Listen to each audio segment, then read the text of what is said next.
Primeiro, o que é o linfedema, né? A gente sabe que é uma condição crônica que vai ser causada pela disfunção do sistema linfático e que esse sistema, ele vai fazer o quê? Ele vai transportar o excesso de fluido intersticial e também as proteínas plasmáticas que vão acabar saindo dos capilares, por causa da diferença de pressão. Aí, isso vai acabar gerando o acúmulo desse fluido intersticial. Aí, esse acúmulo desse líquido vai acabar gerando uma cascata inflamatória. E porque nesse fluido tem algumas células de defesas, como os linfócitos, os macrófagos e células dendríticas, que vão acabar contribuindo também para a formação de fibrose no local e também para a deposição do tecido adiposo, porque quando chega na parte do sistema linfático no intestino delgado, os vasos linfáticos eles ajudam na absorção dos lipídios, porque eles transformam os lipídios no quilo. E o quilo ele é levado para o ducto torácico, através dos vasos linfáticos e dos linfonodos que vão filtrar, e vai acabar no ducto torácico distribuindo para todo o corpo esse lipídio. Dito isso, a gente vai acabar dividindo o linfedema em primário e secundário. Na parte do primário, a gente vai ver que ele é uma doença mais rara e que ele vai ser causado por causa de algumas anomalias congênitas ou genéticas, mesmo do próprio sistema linfático, e que que vão acabar gerando ou uma hipoplasia, ou uma hiperplasia, ou uma própria disfunção dos vasos linfáticos.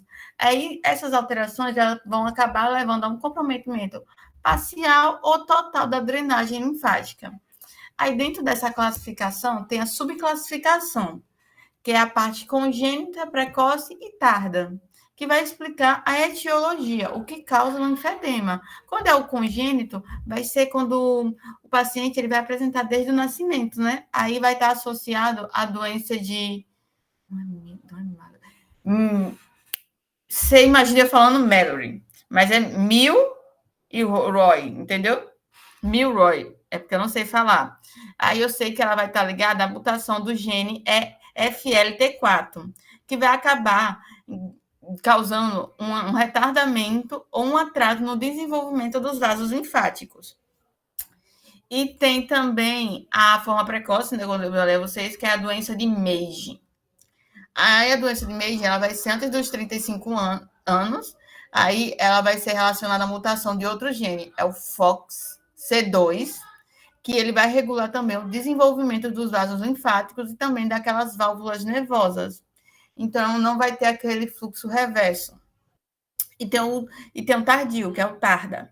O tardio ele vai ser após os 35 anos e ele vai estar relacionado a uma mutação. Aí, essa forma ela não está tão esclarecida ainda. E na parte do secundário, ele vai estar... E o primário, voltando um pouquinho, o primário ele está mais relacionado a um linfedema de membro inferior. Agora, falando um pouco do secundário, vai estar mais relacionado a um linfedema superior. Ele vai ser uma forma mais comum da doença, né? E vai ser por causa de outros fatores que vão comprometer a integridade ou a função do sistema. Quando a gente fala em integridade, é realmente a estrutura, e função é como o organismo está funcionando, né? Aí ele vai acabar vai ter uma obstrução ou a falência na própria drenagem. As principais causas vai ser o câncer, o tratamento oncológico em si, principalmente como está ligado o principal câncer vai ser o de mama, vai estar ligado aos membros superiores. Quando tem uma mastectomia ou uma linfadenectomia, vai tirar os linfonodos ali, aí vai interromper o fluxo linfático naquele local. E tem também a radioterapia, ela pode causar uma fibrose, e essa fibrose ela vai acabar atingindo os vasos linfáticos e vai reduzir a capacidade de drenagem. Mas geralmente não vai ser um quadro tão acentuado, é raro ser um quadro muito acentuado. E tem também relacionado a infecções e distúrbios inflamatórios. Aí o principal representante aqui vai ser a filariose, é a filariose linfática. Aí é uma doença de países tropicais, o Brasil é um dos principais representantes, né? Aí vai ser provocada por um parasita, que ele vai ficar nos vasos linfáticos e vai gerar a obstrução daqueles vasos. E se a doença progredir, ela pode danificar e fazer o quê? Prejudicar a integridade dos vasos. E também tem os episódios recorrentes de linfagite e também de celulites, que vão acabar gerando um processo inflamatório crônico, que vai acabar causando a fibrose e, posteriormente, uma obstrução linfática. E outro fator causal é a obesidade. Aí vai estar ligado àquela parte que eu falei, tecido adiposo, do quilo. Aí, o excesso de tecido adiposo, ele também vai poder gerar o nosso sistema linfático ele não vai conseguir filtrar, vai passar da quantidade que a gente consegue filtrar, ou a parte de comprimir os vasos linfáticos, aí vai alterar a função, aí vai estar associado, vai aumentar aquela cascata inflamatória. E tem também insuficiência venosa crônica, que é uma parte do estágio mais avançado da insuficiência venosa. Aí vai ter a sobrecarga dos capilares linfáticos e vai levar a um tipo de linfedema específico, que é o linfedema flebolinfática. E tem a parte do trauma e cirurgias, que são as lesões traumáticas, e principalmente a parte da ortopedia, quando está ligado à fratura de tíbia, que vai acabar danificando os vasos linfáticos e vai acabar causando um linfedema pós-traumático. Pode passar, Gabriel. Falando um pouquinho só da fisiopatologia, né? Como eu meio que mencionei a fisiopatologia quando eu falei da etiologia, mas eu vou destrinchar mais um pouco para ficar mais detalhado. Aí, né, os principais fatores vai ser a falha na capacidade de transporte do sistema linfático e também a parte a inflamação crônica. A parte do baixo débito linfático vai estar ligada porque o sistema linfático ele tem a função de coletar o fluido intersticial, né? E as proteínas, os lipídios e também as células imunológicas que eu tinha mencionado a vocês. Aí ele vai devolver a circulação venosa através do ducto torácico. Aí no linfedema isso vai estar comprometido, aí vai aumentar a acúmulo desse líquido, principalmente das proteínas. Aí a gente vai ter o aumento da pressão intersticial e também vai acabar dificultando a absorção. É isso que vai causar o edema. E também a parte das proteínas, as proteínas elas vão aumentar a ativação dos fibroblastos. É isso que vai causar a fibrose progressiva. E também o ambiente rico em proteína, ele vai também estimular a proliferação dos adipócitos. É isso que vai gerar o tecido gorduroso, que é aquele linfedema crônico, que as pessoas confundem com gordura. E a parte da inflamatória vai estar ligada na parte da êxtase linfática, quando aquele líquido está ali parado. Aí isso vai criar um ambiente de o quê? De inflamação crônica por causa das células imunológicas. Aí vai ter o recrutamento dos macrófagos e vai liberar aquelas citocinas pró-inflamatórias. As duas principais são a TNA-alfa, que é o fator de necrose tumoral, e a interleucina 6. Aí isso não vai só agravar o edema, mas também vai contribuir para a fibrose, por causa dos fibroblastos, e também porque vai acabar gerando vai deteriorizar o sistema linfático, os vasos. Por quê? Porque os macrófagos, eles não têm um filtro, eles simplesmente atacam as células que eles entendem que precisam destruir. Aí isso tudo vai fazer que tenha uma inflamação persistente. Aí os pacientes eles vão reclamar de infecções recorrentes, principalmente as celulites que eu tinha mencionado e as linfagites. Aí isso vai acabar aumentando o edema. E também vai ter a remodelação tecidual, que também vai aumentar a parte da complicação. Aí a principal vai ser o linfangioma sarcoma. É um tipo de sarcoma que vai ser a síndrome de Treves. Tem um nome no meio que eu não lembro, termina com Treves. Aí isso vai diminuir a elasticidade tecidual. Aí vai fazer uma nova arquitetura nos tecidos, tanto na pele como no subcutâneo. Passa, Gabriel. E acabei. Show. Eu acho que é isso. Primeiro, a gente está estudando linfático. O linfático acho que é um sistema um pouco... Ele acaba sendo um pouco negligenciado, eu acho, por muitas áreas da medicina. Hoje em dia, o tratamento é muito visto por exemplo, eu, pelo menos na faculdade, não estudei linfático. não sei vocês, mas o sistema linfático assim, é totalmente negligenciado. Você vê ali que teu time tem um baço, você sabe o que é linfonodo, mas você nunca viu um numa aula de anatomia, você nunca procurou saber também, e aí você sabe que, enfim, você sabe o básico, né? Sobre mais relacionado à imunologia do que realmente ao sistema linfático em si. Então é importante vocês saberem que há vasos linfáticos, né? A função deles, né? Os linfonodos, a função dos linfonodos, para poder depois entender o tratamento, como é que a gente vai fazer e por que funciona. Ainda é um sistema muito estudado e um pouco desconhecido, assim, é uma área nova na medicina, porque você vê, a gente foi para o congresso de micro, os caras estavam falando quão recente era a relação entre o linfático e a demência, né? Então, a relação íntima que o linfático pode ter com a demência, porque descobriram poucos anos atrás que o cérebro, sei lá, as meninges, sei lá, tem uma drenagem linfática, entendeu? Então, é algo muito complexo e muito estudado. Então, vocês precisam saber o quê? As estruturas do sistema linfático, como que funcionam, né? E o principal problema do paciente. Por que o paciente com linfedema tem um problema grave?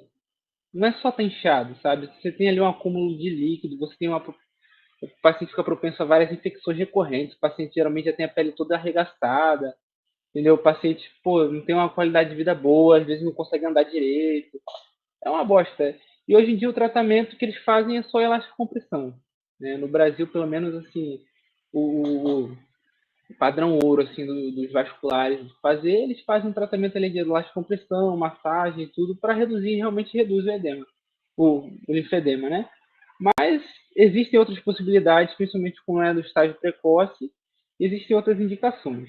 Sobre a etiologia, é importante você entender o que pode ser operado e o que não pode ser operado, né? Não só passar assim, é importante a gente entender, porque às vezes um paciente ele nasce sem sistema linfático, por uma deformidade congênita, ele não tem um sistema linfático bem desenvolvido nos membros. E aí, o que você pode fazer e o que você não pode fazer? Né? O paciente que está com elefantismo, o que você pode fazer e o que você não pode fazer? Né? Qual tratamento você consegue fazer? Então, tudo isso vai acrescentar conhecimento para vocês de forma prática, eu acho. Entendeu? É isso aí, vamos embora. Bora, sou eu agora. Isaac vai apresentar para mim, por favor.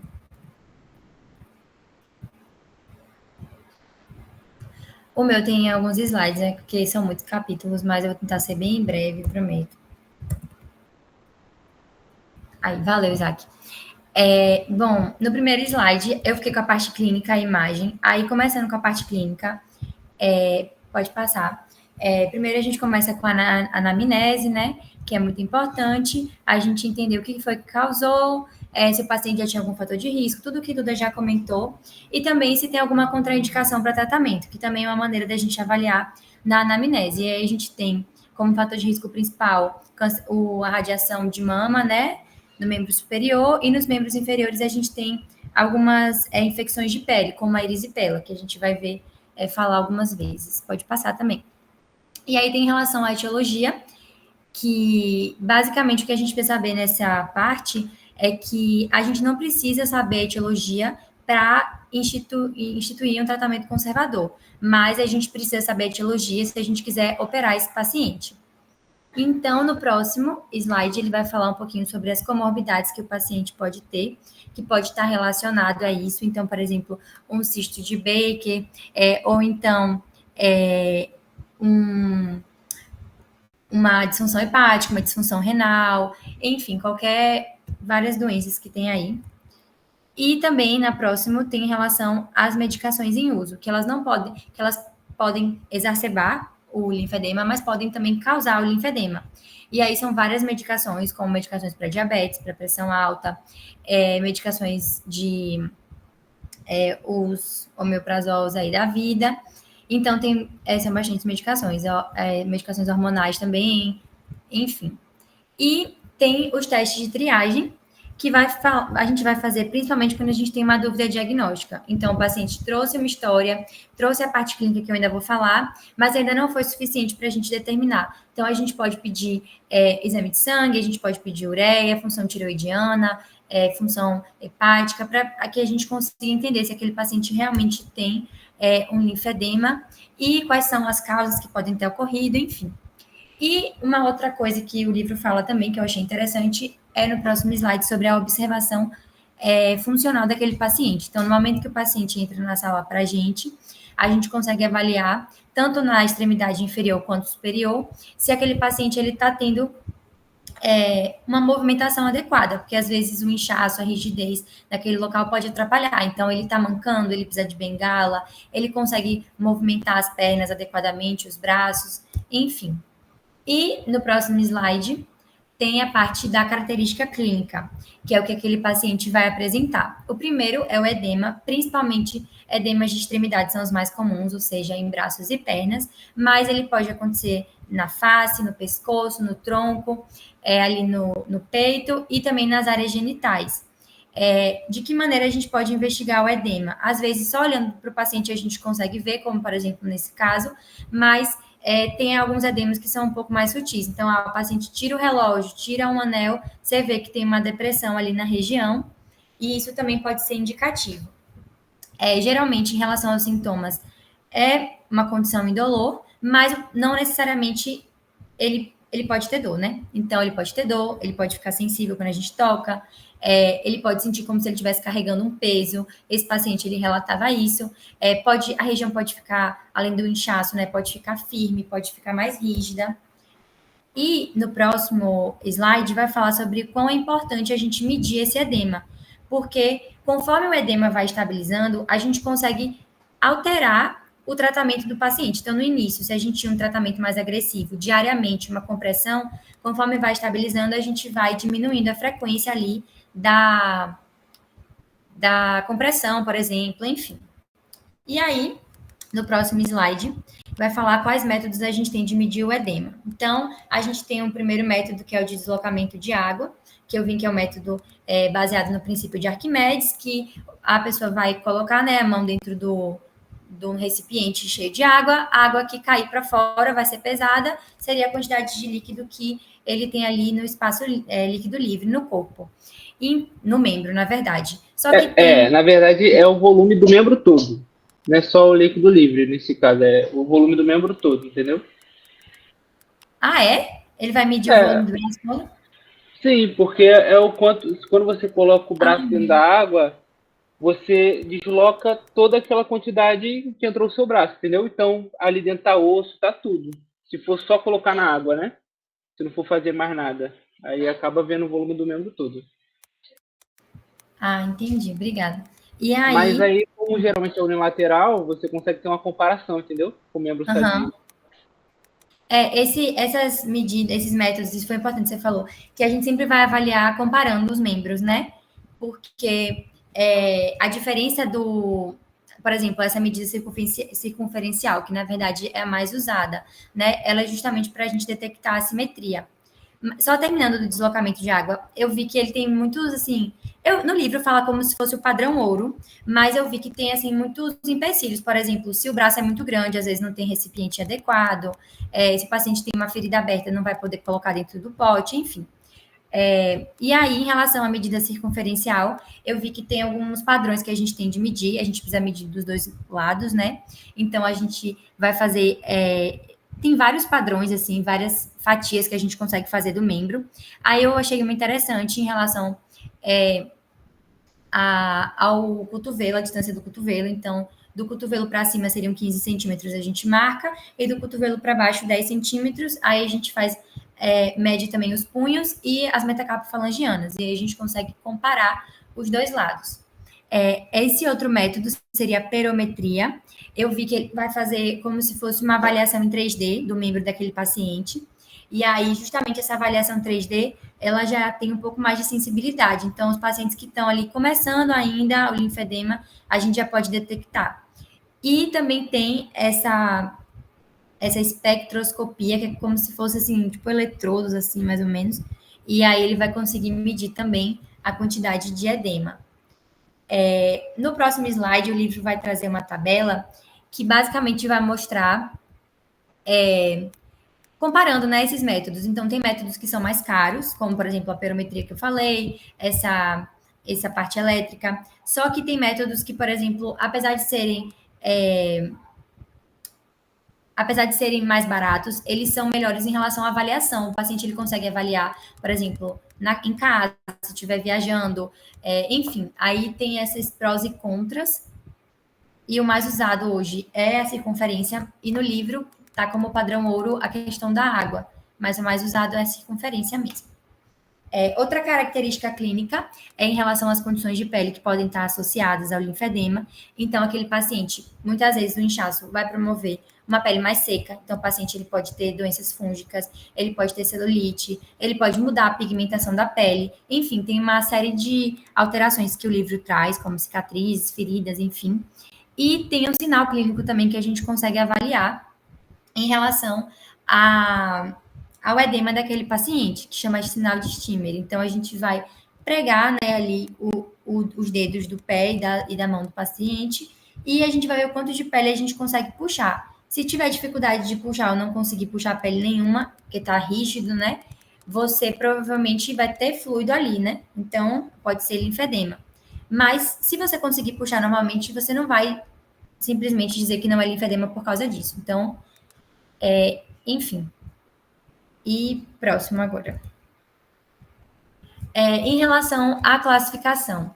O livro, ele traz a classificação a classificação internacional da sociedade, né? Eu vi que, dependendo de alguma referência, tem outras classificações aí, mas eu trouxe a do livro. Ele classifica como estágio 0, 1, 2, o 2 atrasado e o 3. Basicamente, o 0 é latente, então, clinicamente, o paciente não vai apresentar nada, mas ali no corpo dele é como se já estivesse desenvolvendo aquela questão fisiopatológica que Duda comentou. O 1 seria quando o paciente, ele já tem ali um certo edema, mas que ele é reversível, então, você consegue fazer um tratamento conservador, levar o membro e aquilo vai funcionar. O 2 é quando já é irreversível, então, mesmo que você faça esse tratamento conservador, isso não vai, o paciente não vai responder adequadamente. E você tem o 2 atrasado, que é quando tem. Tem uma coisa que eu achei interessante, que é esse pitching, né? Peeling, sei lá. Que é como se fosse. Eu entendi como se fosse um cacifo, né? Como se fosse uma. Assim, chama peeling mesmo, eu nem vi, não vi como nada em português. Mas é como se você cacifo fizesse. mesmo, é tipo cacifo mesmo. Ah, é cacifo? Ah, ótimo. É tipo isso mesmo, é tipo isso mesmo. Então eu vi conforme o estágio ele vai avançando, o edema no início, ele é depressível, mas conforme o edema fica tão grande, fica tão fibrosada a região, tem tanto líquido que fica mais rígido, o cacifo já não vai ser mais depressível. Então, nos estágios mais avançados, como o 2 avançado e o 3, a gente já vai ter esse edema não depressível. Agora no próximo, falar sobre avaliação funcional, né, do sistema linfático, que ele vai falar sobre uma medida que é o índice tornozelo braquial. A gente vai medir a pressão sistólica no braço e no tornozelo, e aí isso vai conseguir avaliar, né, a circulação das pernas e dos braços. E basicamente eu vi que ele vai dar uma medida ali, acho que é 0. Acho que é 1 e 3, alguma coisa assim, que seria o ideal. Mas eu vi que quando é menor que 1, a gente já consegue ver que o paciente já está desenvolvendo alguma doença arterial. E aí, a gente precisa ficar atento, porque quando isso é significativo, né, que ele tem está atrapalhando a questão da drenagem linfática. Então, muitas vezes a gente pensa o quê? Vamos fazer a compressão para tentar auxiliar, né? Mas se esse índice ele for muito baixo, como menor que 0,5, menor que 0,3, a gente já não pensa em uma compressão, porque esse paciente vai estar com uma isquemia quase, menor que 0,3 é quase isquemia. Então, a gente não vai pensar em comprimir aquele membro. No próximo slide agora, a gente vai continuar a avaliação funcional e vai trazer alguns métodos de imagem. E aí, a gente vai ter vários tipos de imagem. Posso só te interromper rapidinho? Claro. Só para não perder, porque eu estou tendo que anotar aqui, senão eu vou esquecer. Esses métodos lá que você falou antes, né, os métodos de identificação e classificação. Por que a medida é a mais utilizada, né? Você falou do braço, mas também se utiliza na perna. se eu não me engano, é 10 centímetros, 15 centímetros acima do joelho, 15 centímetros abaixo do joelho, 10 centímetros acima do tornozelo. É um negócio assim. Vai ter que, depois vocês confiram lá no livro, mas também, da mesma forma que tem esse quadradinho para o braço, também tem para a perna. É o que você falou, é muito comparativo com um lado com o outro. Então, geralmente, eles partem do pretexto que o paciente não tem. A maioria deles. Qual que é, tanto é deslocamento de água, né? Que aí você vê o membro saudável e o membro ruim. E aí o membro saudável, o membro ruim você subtrai do saudável, e aquele volume extra, em tese, seria de líquido, né? Que está preso. E a mesma coisa a circunferência. Se um está maior, o quanto está maior do outro, seria tipo o volume, né? O tamanho de diferença. Qual que é a vantagem, tanto da bioimpedância, até mesmo você pode até utilizar também ressonância magnética para isso. Qual que é a vantagem? É que você consegue saber exatamente a composição corporal. Então, você sabe o quanto daquele volume é osso, o quanto daquele volume é líquido, e o quanto daquele volume é músculo, enfim. Então, tem essa vantagem. E a ressonância magnética do membro, ainda mais que você consegue visualizar. Esse é um ponto. Outro ponto, você vai falar dos exames, mas eu vou só falar antes. Essa classificação da internacional aí é mais para isso mesmo, uma classificação geralzona para você classificar assim. Chegou no teu consultório, você sabe classificar, sabe? É rápido, prático, mas é horrível essa classificação aí, porque você não consegue tomar nenhuma conduta com base nisso. Assim. Eles falam assim, se você não está conseguindo comprimir, tudo bem, aí você pode operar, mas não fala o que você pode fazer, né? Isso aí teria que ser relacionado com os exames, que eu acho que você vai falar também. E esse índice tornozelo braquial, ele é muito utilizado para ver exatamente isso, né? A diferença lá de cima da perna, né? Do braço para a perna. Tal. Mas aí tem muitas coisas que podem afetar isso. Por exemplo, paciente que tem uma hipertensão há muito tempo, tem uma doença arterial, uma arteriosclerose, alguma coisa, vai dar alterada. Diabetes, paciente pode ter um fluxo menor, né? Então, é um índice que pode ser utilizado, né? Principalmente por conta dessa situação toda que você falou, mas tome cuidado porque a maioria dessas coisas não são assim definitivas do linfedema, né? Você às vezes prova que o membro está com um problema arterial ali ou que o membro está maior que o outro, né? E aí, por exemplo, pode ser uma doença renal, uma doença cardíaca. Então, como você falou, tem que examinar bem a história clínica do paciente para você conseguir identificar o problema. É claro que na prova provavelmente você vai cair em linfedema, né?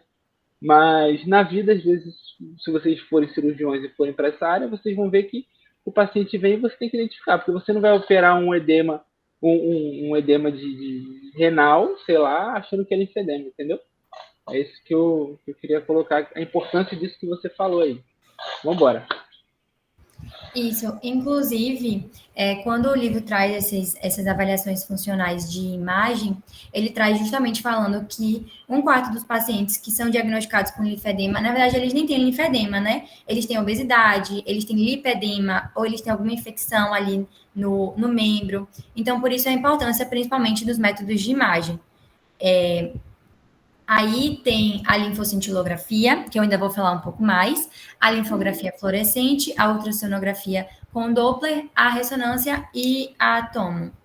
E aí, quando você passa, em relação à linfografia, eu ainda vou trazer outro slide falando um pouco melhor, porque, assim, tem um capítulo só sobre isso e é bem extenso, mas o que eu consegui entender é que o paciente, até ele chegar numa fase de platô ali do edema, ele vai ter diferentes. A gente vai conseguir observar diferentes desenhos, assim, dos ductos linfáticos mesmo. Então, o ducto, ele, teoricamente, né, ele tem esse aspecto linear, mas ele pode adquirir outros aspectos. Então, ele pode adquirir o aspecto reticular e esses 3 outros, quando ele já atinge uma fase mais de platô, que seria o splash, a poeira interestelar, né, mais ou menos, e a parte mais difusa, que eu ainda vou falar um pouquinho dos estágios. Mas, só iniciando mesmo, e esse outro aqui é em relação à ressonância magnética. Eu não vi, assim, eu vi a ressonância magnética mais como até um próprio pré-operatório, sabe, para a gente analisar algumas coisas. E aí eu vi que ela mostra também aquela parte, tanto a parte gordurosa, né, quanto a parte líquida. Então, isso é bom para a gente conseguir diferenciar também, que é como mostra nessa imagem aqui do membro esquerdo. Aí pode passar. Pronto. Aí da linfografia. Basicamente, do linear para o difuso é uma progressão. Então, o paciente ele vai ter diferentes estágios. Como o linear seria o mais natural possível, né? Conforme ele vai aumentando o edema, isso vai mudando. E aí tem um estágio de 0 a 5, que vai justamente mudar o padrão. Então, ele vai sair de linear para chegar até a poeira interestelar lá e o difuso. Basicamente foi isso que eu entendi. E aí tem o padrão do braço, né? E tem o padrão da perna também. Nesse caso, eu só coloquei a foto do braço, mas era para eu ter colocado da perna, que você comentou e realmente faz sentido. Bom, no próximo slide, eu vi que o livro acabou até focando um pouco mais na parte da linfoscintilografia, que é... Pronto, eu vou te cortando, só porque essa parte eu gosto muito. Aí eu vou falando com você exame por exame, pode ser? Claro, pode falar. Só para eu falar. Essa linfografia, volta. Linfografia é muito interessante. E essa linfografia que ele faz é com indocianina verde. Qual que é a vantagem disso daí? É uma câmera, então você injeta a indocianina verde, não sei se vocês viram, provavelmente já viram na cirurgia do Dr. Alex. Você injeta entre os dedos, no subcutâneo. Você pode injetar tanto na mão quanto no pé. Você injeta no subcutâneo. E aí o linfático ele vai tentar pegar esse contraste, né, que é a indocianina verde. Então, esse primeiro que ela falou, que é a fase precoce, né, a fase mais cedo, né, 5 minutos depois de você injetar. Você tem que deixar o paciente parado e deixar o linfático trabalhar. E você vai ter uma imagem. Depois você tem a fase do platô, né, que é a fase mais tardia, que aí o paciente pode andar e tudo, mas aí geralmente é mais tardio, né, 30, 40, o livro fala de 2 a 72 horas, né, vai aparecer essa fase. Qual que é a vantagem disso? A câmera você consegue colocar dentro da sala de operação, então você consegue identificar os vasos, você consegue marcar se tiver o padrão linear, você consegue marcar o trajeto do vaso linfático, né? Você consegue marcar onde está o linfonodo.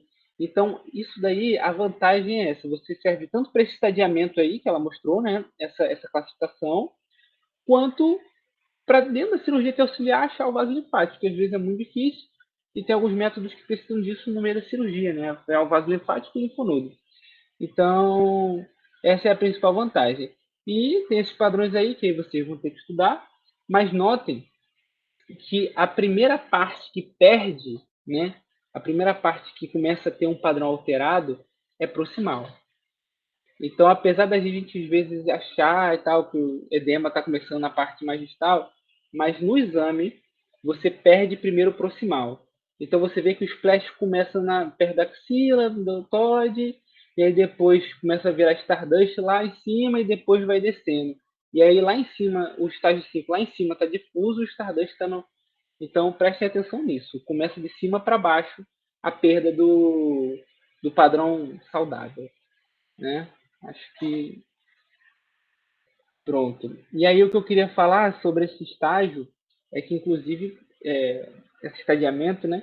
Inclusive eu coloquei lá na apresentação do Chile, é que o estágio está relacionado com a esclerose dos vasos.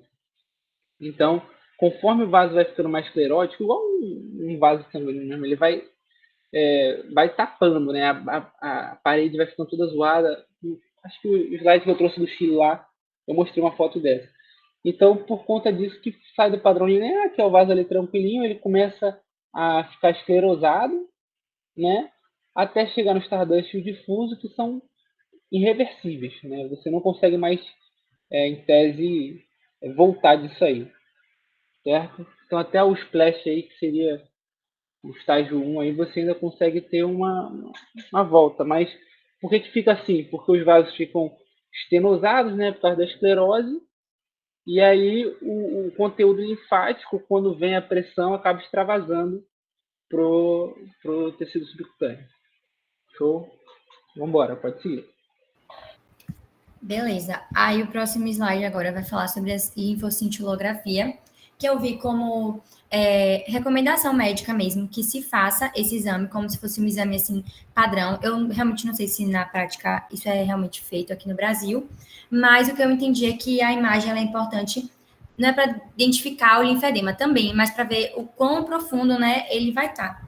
E aí, basicamente, esse exame vai mostrar se as pernas estão simétricas, né? Se tem ductos linfáticos ali, então vai contar quantos ductos tem, e se eles estão seguindo, né, o curso que eles deveriam, se tem alguns canais colaterais, se a gente vai conseguir ver linfonodos profundos, e se também vai ter o fluxo de retorno.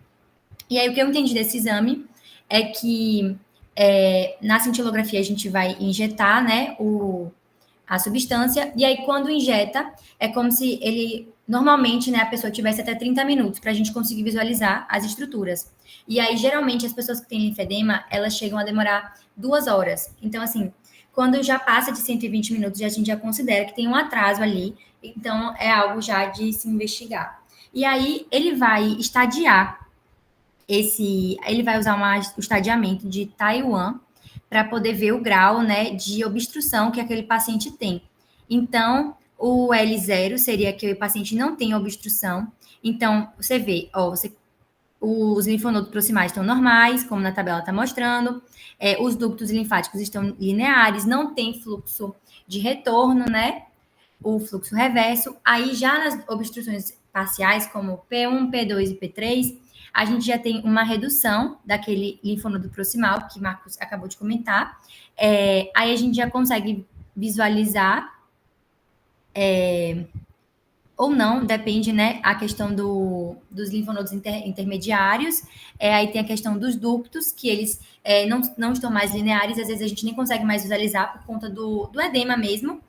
E já começa a ter um fluxo de retorno. E aí tem a obstrução total, né? Que seria esse do T4 ao T6, que aí a gente não vai conseguir ver quase nada, porque tá tudo obstruído ali. E aí nas próximas imagens, se você... passa aí, Isaac, por favor. Aí, valeu.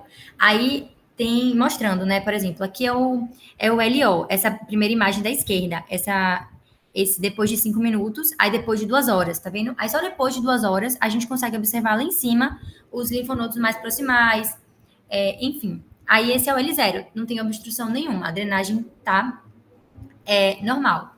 Pelo menos é isso que no livro colocou. Já nessa figura do lado, em que a sequência das pernas e as outras duas imagens, a gente já tem, depois de 2 horas, a gente não vai mais conseguir ver direito, como se fosse os ductos, né? Ali ascendendo, e aí a gente já vai ter de um membro só, como vocês podem ver na seta vermelha, a gente não vai ver um linfonodo proximal.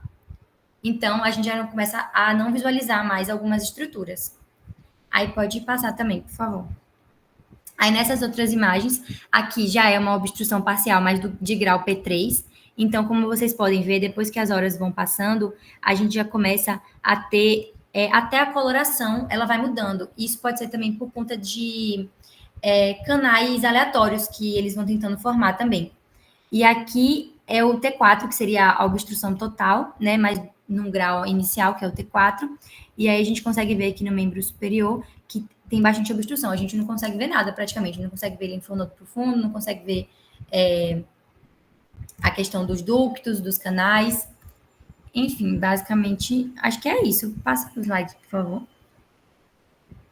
Aí aqui ele vai associar o sistema de pontuação, né, desse Taiwan, que eu acabei de falar, com aí esse homem aqui, Ching, né, ele vai graduar tanto o que Taiwan está colocando do L, do P e do T, que seria o grau de obstrução, tanto com a diferença da circunferência dos membros, e episódios de celulite, porque a gente viu, né, que quanto mais propício o paciente tem de ter aquelas alterações de pele.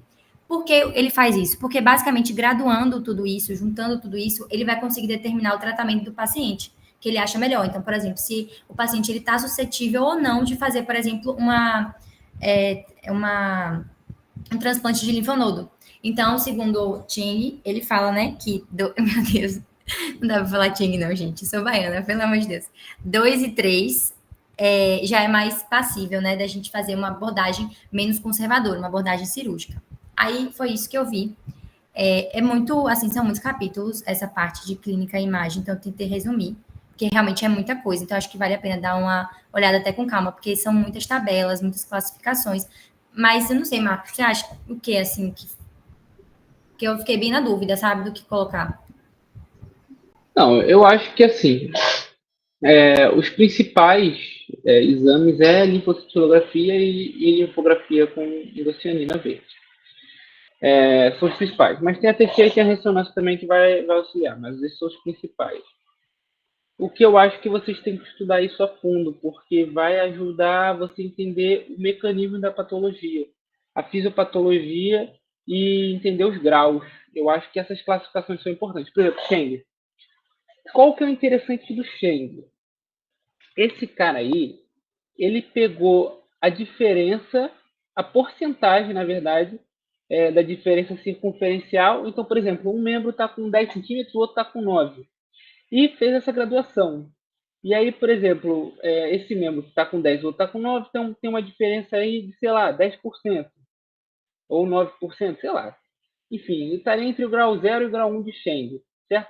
E a partir dessa diferença de circunferência, né, da porcentagem, ele consegue, esse trabalho, na verdade, o trabalho dele foi realmente correlacionar essa classificação dele com o exame de imagem, os dois exames de imagem, né, tanto a linfocintilografia quanto a linfografia, e o tratamento.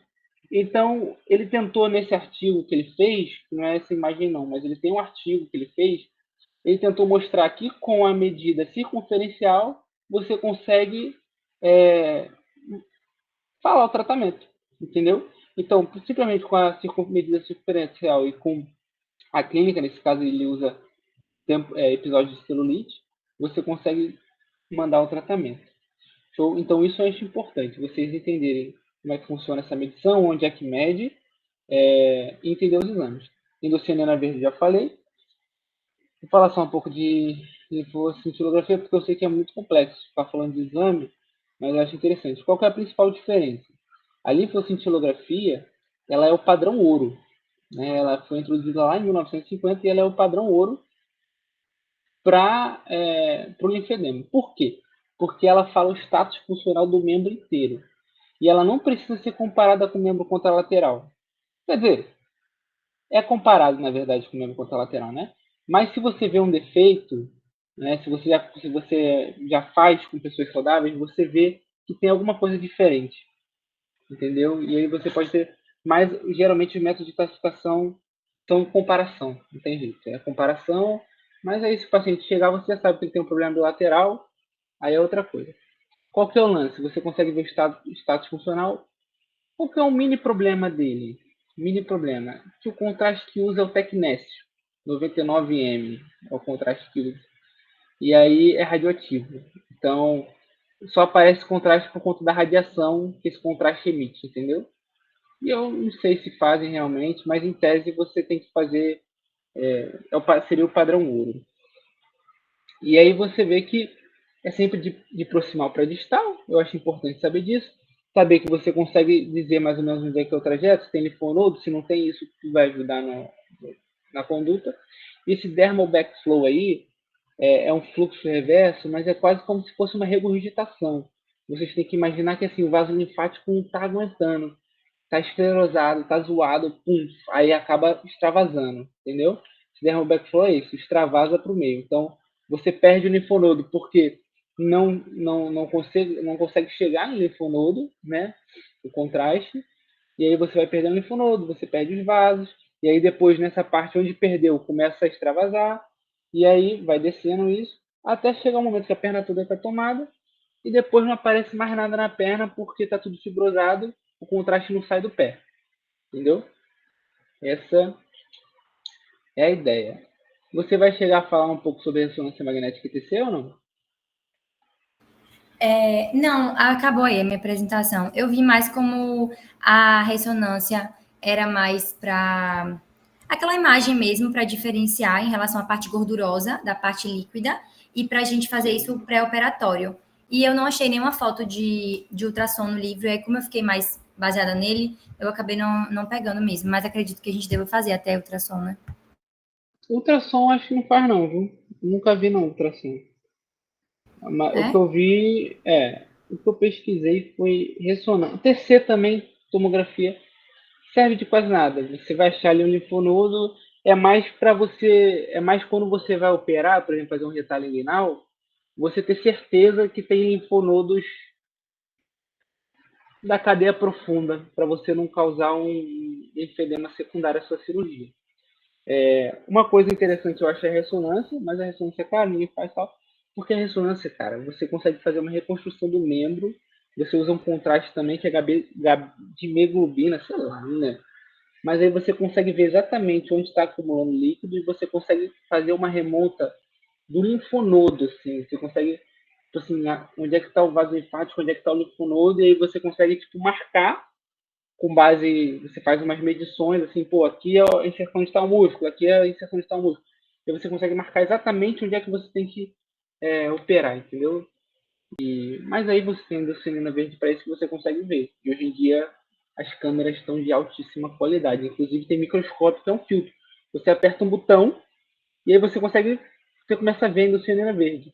E aí você aperta outro, na tela você vê de um lado a endocelina verde e do outro o tecido normal. Então você sabe exatamente apontando com uma pinça onde é que está cada coisa. É uma parada de outro mundo. Assim. Então está muito avançado isso aí. Show! Acho que é isso. Deu para vocês terem uma noção ou não?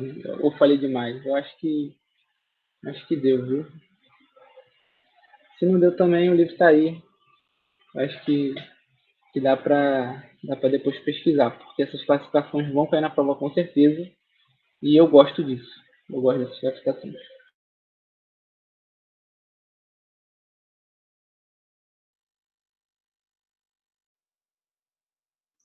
Eu nem sei. Eu acho que começa agora o tratamento. Anastomose.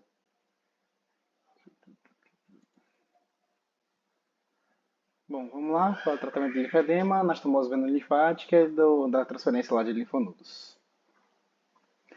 Bom, né, relembrando só um pouquinho dessa parte de fisiopatologia, né, como o Marcon acabou de falar, a gente tem essa degeneração ali do tecido muscular nos vasos linfáticos, né, como ele falou, de proximal para distal, e aí você primeiro começa a ter perda de contração, então você não tem aquela válvula que está patente, né, você não contrai, você perde o funcionamento, e aí começa o dermal backflow, né, o fluxo retrógrado, e aí você obstrui, começa a vazar para o interstício, e aí o que acontece? Vem muitos fibroblastos ali para tentar tirar, você tem uma produção excessiva de colágeno, né, por conta da matriz extracelular dos fibroblastos ali, e além do colágeno, na parte do subcutâneo na derme.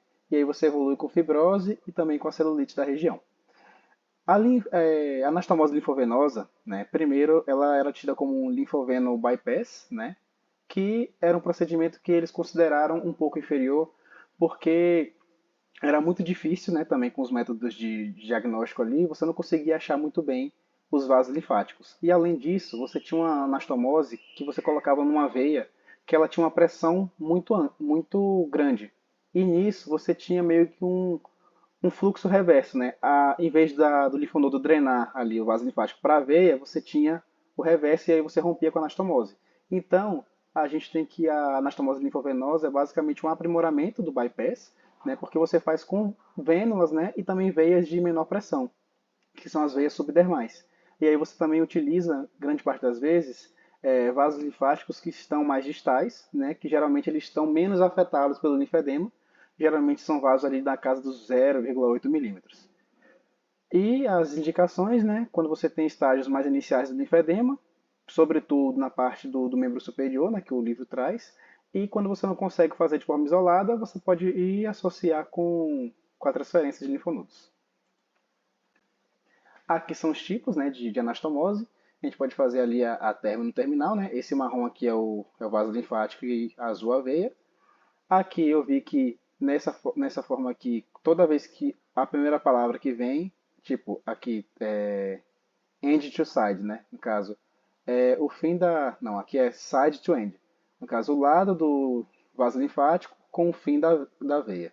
E aqui, essa aqui você performa quando você tem um vaso linfático que ainda está patente, né? Você ainda tem um fluxo vindo para cá e você consegue, né, ter esse caminho aqui para a veia, o que seria o contrário desse aqui, em que você tem um vaso que está mais obstruído, né? E aí consequentemente, todo o fluxo dele vai vir pelo fluxo da veia que vai estar passando aqui, né? E aí você tem como fazer essa drenagem. Nesse caso aqui, eles meio que eles colocaram e disseram que você tem uma igualdade de pressão, né? E aí é de forma estratégica, porque se a pressão aqui subir demais porque está obstruído, consequentemente você vai ter um local aqui meio que de, né, carta na manga ali, como se fosse para vazar aqui e fazer a drenagem. E nesse outro caso, ele mostra como se você tivesse uma obstrução tanto proximal quanto distal, e aí você também tem essa dupla anastomose aqui na região da veia. Aí, também falando dessa parte de endocianina verde, né, ele também mostra que você faz, né, para fazer você faz a anastomose guiada pela endocianina verde, porque aí você consegue ver, né, de forma direta, vai estar lá marcado, como o Júlia mostrou, aqueles que vão estar obstruídos não vão aparecer, né? E aí também tinha esse isosulfan, que você pode também colocar a luz diretamente para ver os vasos. Aí você consegue fazer a marcação na pele, como já falaram, e você faz incisões que são mais curtas e direcionadas até expor no subcutâneo a veia e o vaso linfático. Acho que coloquei aqui. Aí aqui ele mostra diferentes padrões de anastomose, né? O mais transparente é o vaso linfático, o outro é a veia. E aí eu vi que também, não sei se é uma coisa que é muito utilizada, mas tinha a tal da expansão linfática, que era meio que você fazia um clampeamento na parte proximal do vaso linfático e aí você fazia meio que uma massagem no membro, na região distal, para facilitar a anastomose, porque você conseguia meio que dar uma patência para o vaso, né? Para não fazer com ele tão túrgido assim.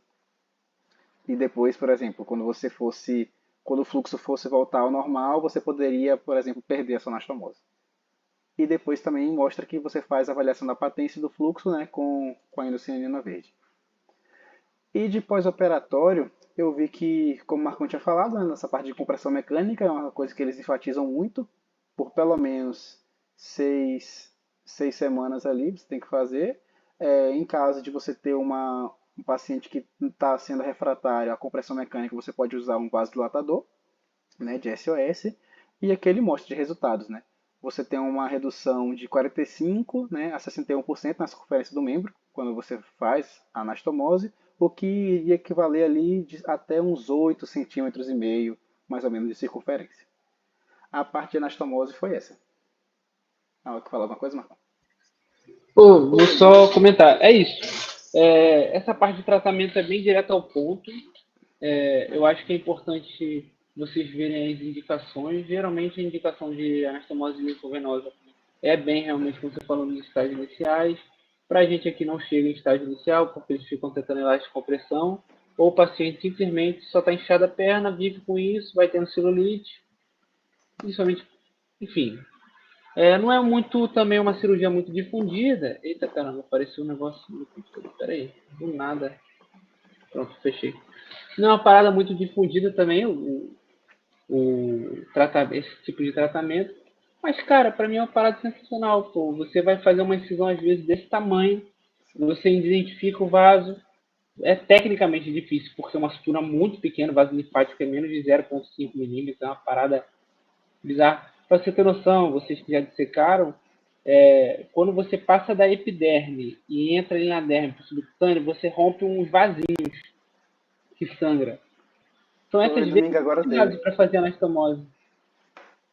São essas vezes que são utilizadas para fazer anastomose. Cara, é uma parada meio bizarra, assim.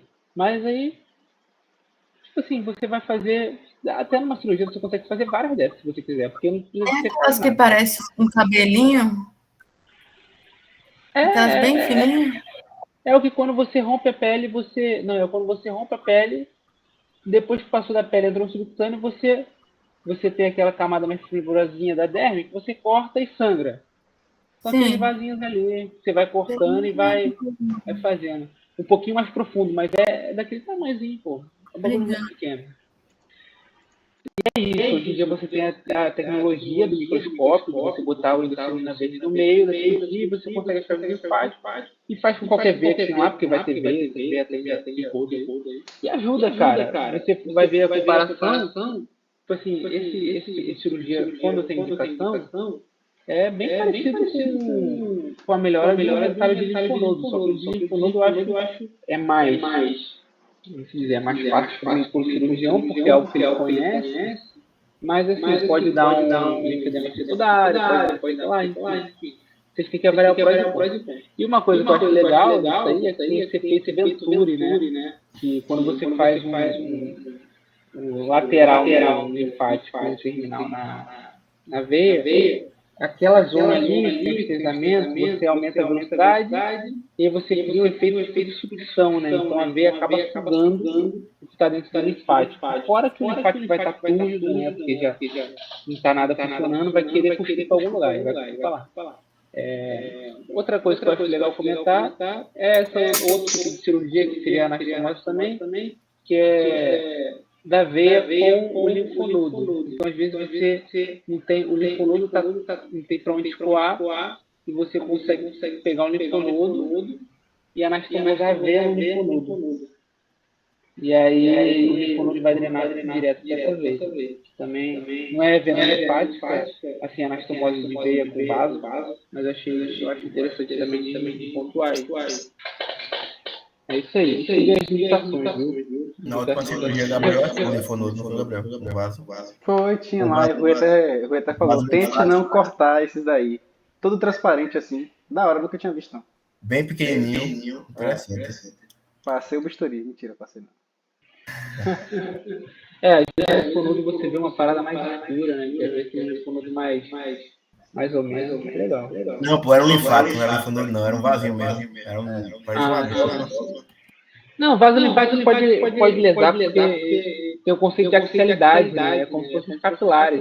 Então, enfim, acho que alguém vai falar disso aí. Era eu que tinha que falar isso. Quando a gente rompe, depois formam uns vasos colaterais após o trauma. O sistema linfático ele meio que se regenera. Esqueci de explicar na fisiopatologia. O linfático, ele tem essa propriedade aí, legal. É a parte secundária. Faz tipo uma neovascularização, né? Uma linfangiogênese. É isso aí, não sei falar o nome, mas é isso aí. Ele forma uma cadeia nova. Bem lembrado. Segue o baile. Vai lá. Transferência de linfonodo, né? Ele chama de transferência de linfonodo vascularizado, aí usa essa sigla. E aí a gente volta, né, para casos de linfedema, condições hereditárias, trauma, né, infecção, cirurgia também, a necessidade de você fazer uma mastectomia radical, radioterapia, né, você vai acabar fazendo a esclerose ali e a obstrução. E aí ele também traz essa parte de procedimentos reducionais e fisiológicos, né, em que os reducionais você vai fazer basicamente uma parte paliativa ali, em que geralmente você vai só reduzir o edema e o fisiológico, né, sendo a transferência um deles, você vai basicamente incrementar, né, você vai devolver aquela circulação linfática ali dentro do sistema linfático do paciente.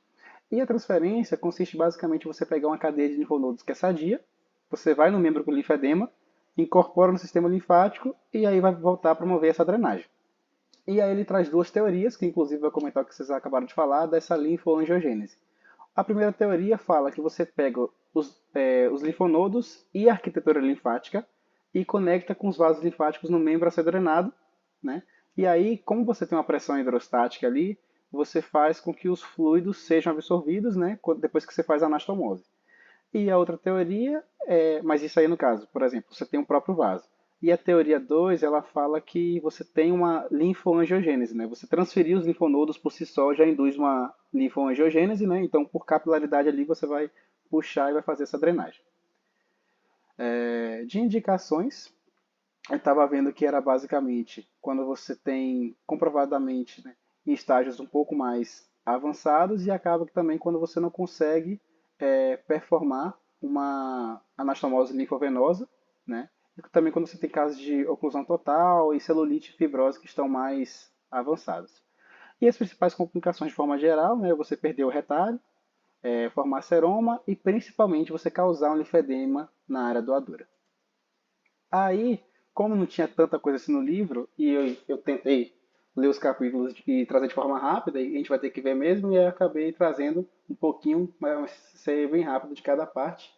Falando da virilha, a gente tem que ter em conta que tem duas cadeias principais assim, de linfonodos, né? Tem vários, mas as duas principais, porque a virilha ela meio que concentra a drenagem tanto do abdômen, da parte inferior do abdômen, quanto da perna.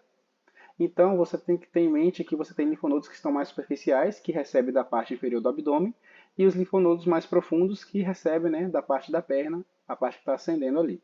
E os nossos retalhos, a gente vai levar tanto esses linfonodos, quanto um pouquinho ali da face profunda.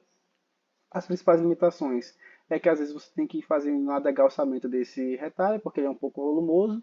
Você tem um pedículo que é pequeno, né, baseado ali na artéria circunflexa superficial, a ilíaca, né, e também você tem uma alta possibilidade de causar linfedema na perna quando você vai levar essa cadeia de linfonodos.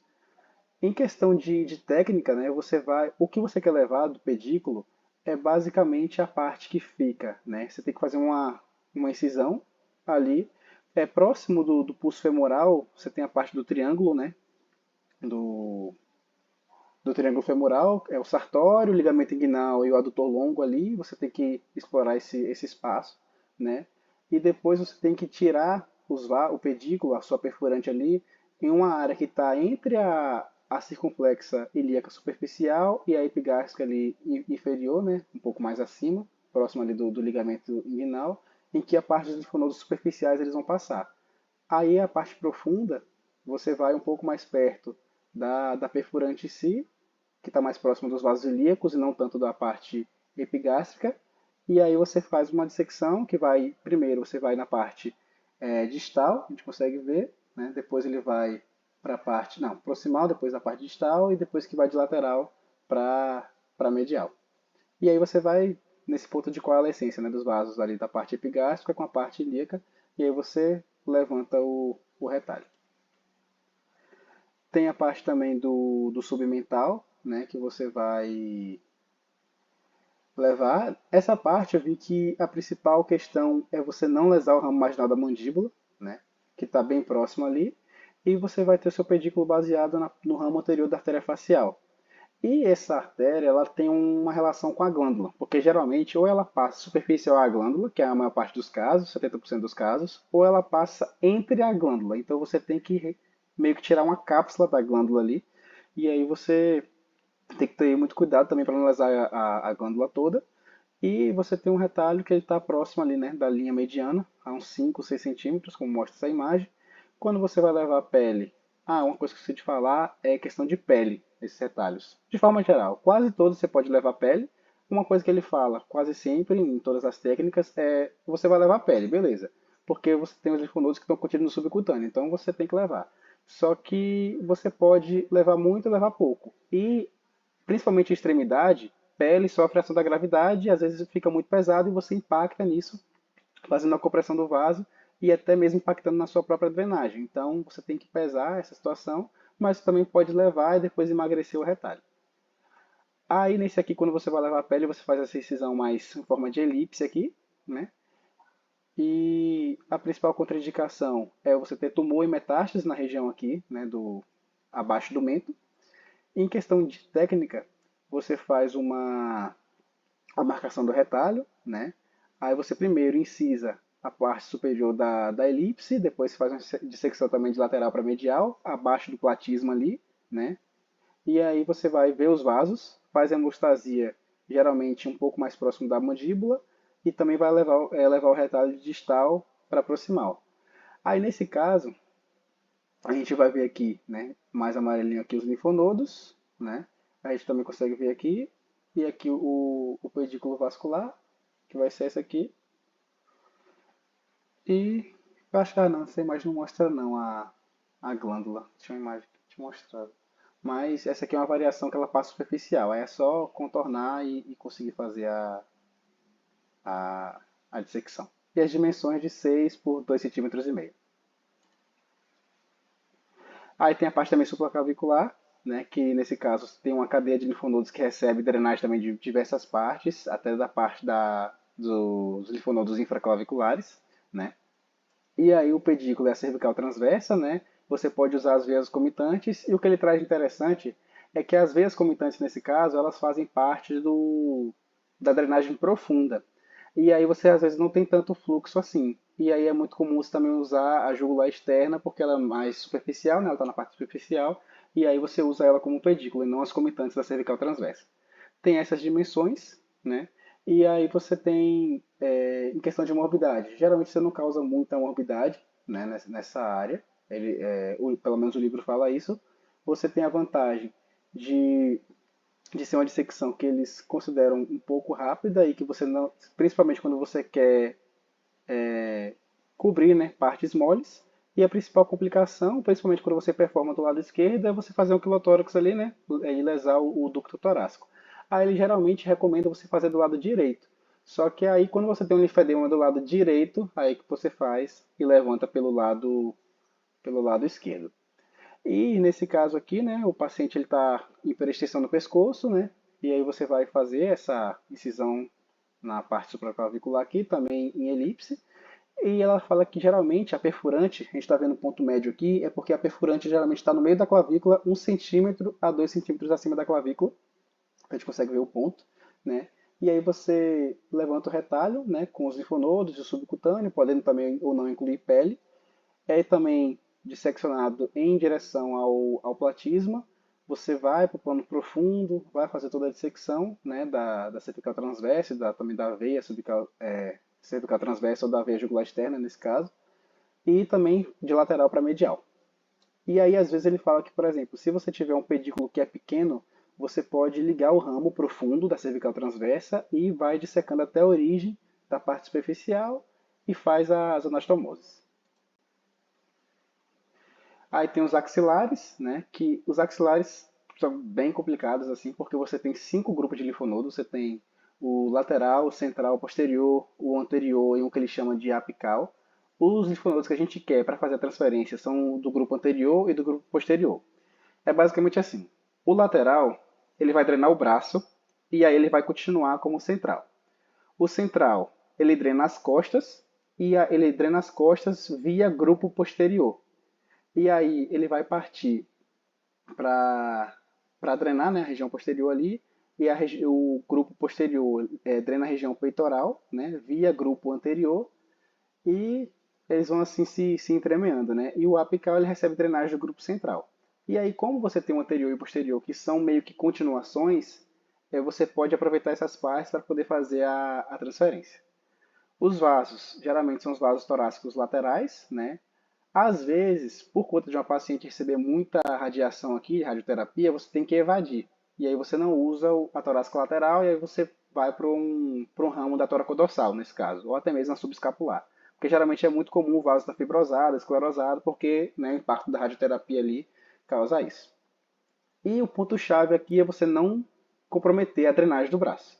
Aí por isso que ele até fala que você faz esse mapping, né? Você faz uma técnica para você identificar os linfonodos que drenam o braço e drenam a região peitoral para você poder evitar esses nervos. Aí ele conta que na manhã da cirurgia você faz uma injeção, né, de tecnécio na mão do paciente, do lado do doador, né? E aí ele vai ver os linfonodos que drenam o braço, nesse caso, né?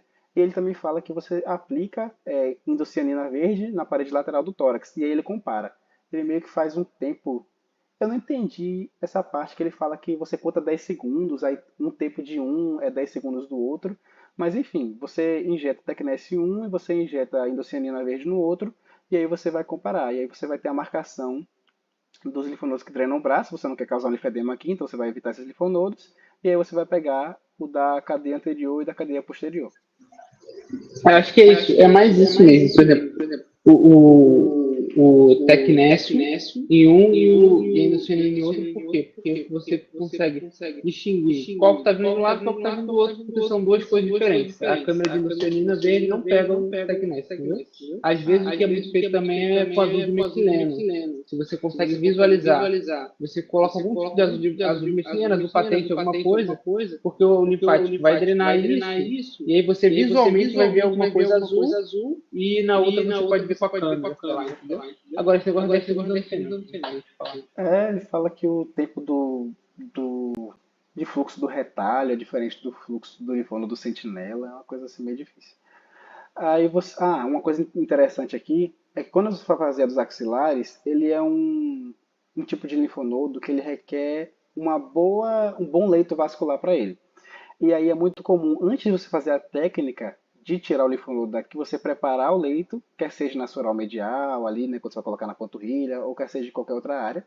E aí você prepara o leito antes, garante que tem partes moles para proteger o linfonodo, e porque é uma área muito esclerosada. Então, às vezes você pega aqui o linfonodo, só que tipo, o tecido da parte mole está todo danificado, né, por conta da radioterapia mesmo. E aí você basicamente fica o linfonodo, os vasos linfáticos ali.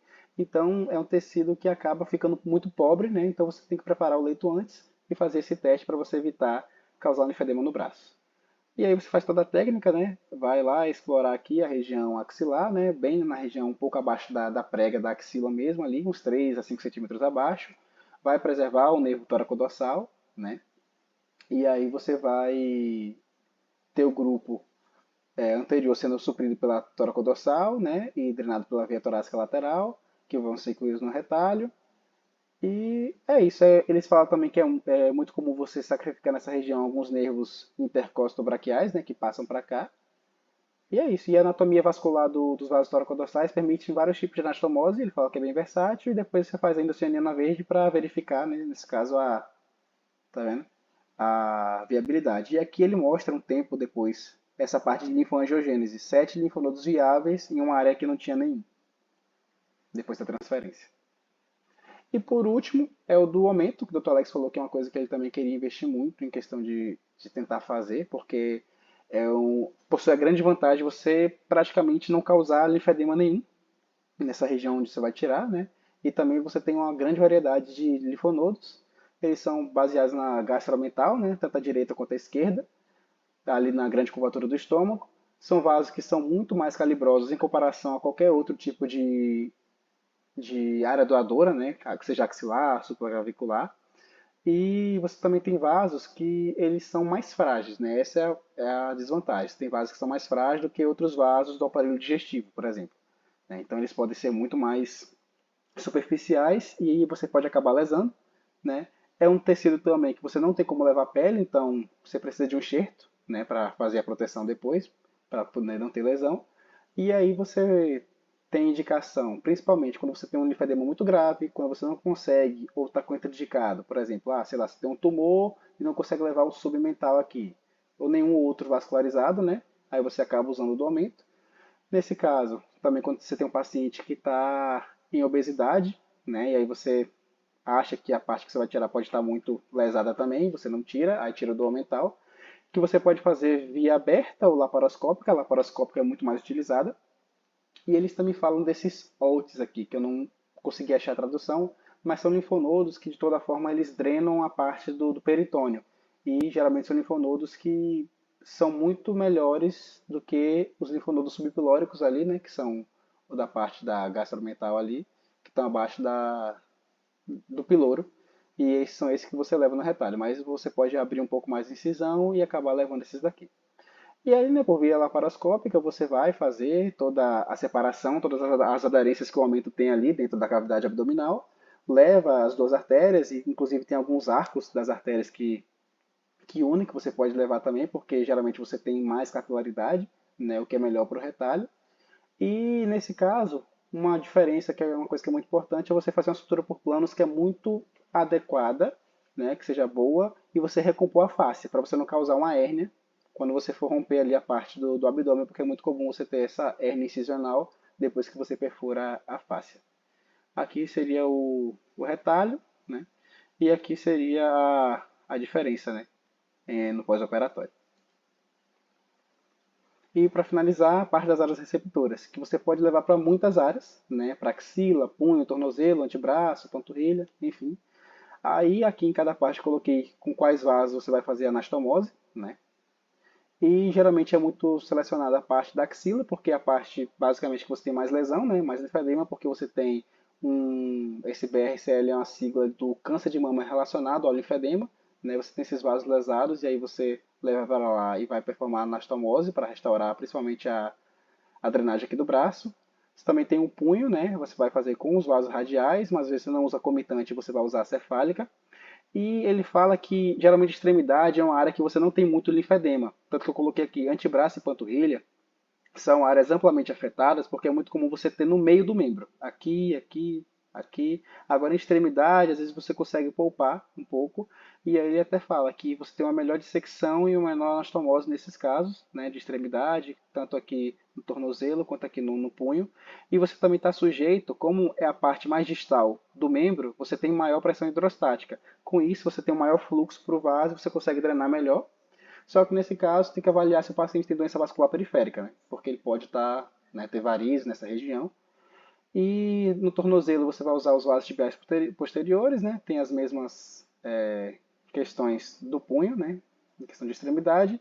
E no antebraço, a principal questão no antebraço na panturrilha é você adquirir um aspecto estético que seja adequado, porque você está tratando de uma área que tem mais músculo, mais pele, mais subcutâneo, e você tem que levar em consideração que você quer uma pele que seja da mesma espessura da extremidade. Por exemplo, o antebraço tem que estar semelhante do punho, e aqui da panturrilha tem que estar semelhante do tornozelo. E às vezes você tem que adegalçar o retalho para poder ter um resultado estético melhor.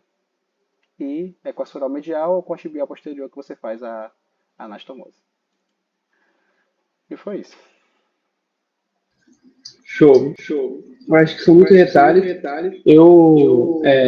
Enfim, os mais utilizados hoje mundialmente são, sem dúvida, o inguinal, porque não tem cicatriz, apesar de ter o risco de ter linfedema, né? Mas aí você consegue fazer exames antes, né? Para ver se tem, se não tem. E ficar atento a pegar só a cadeia superficial, então profundo. Então, com a técnica correta você consegue tirar. Tem o torácico lateral, se não me engano, que é muito utilizado. E o supraclavicular. O supraclavicular geralmente do lado direito, porque o esquerdo pode dar quilotórax. Aumento, cara, eu acho que é uma baita de uma possibilidade, assim, porque consegue tirar linfonodo pra caramba. O ruim é que realmente fica só esse negócio, você não pode só fechar, porque você não pode comprimir, né? Tudo, você não pode deixar os vasos comprimidos, que é um retalho, você não pode deixar tudo comprimido lá. Às vezes tem que deixar aberto mesmo, tudo aberto, fica estranho. Mas eu acho que é uma baita de uma oportunidade. E aí eu te pergunto, se você tivesse que fazer uma anastomose, paciente sem a coxa e a perna com linfedema, onde você colocaria o linfonodo? Assim.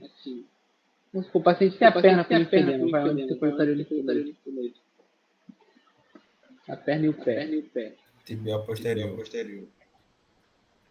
Sim, mas qual altura? Tornozelo.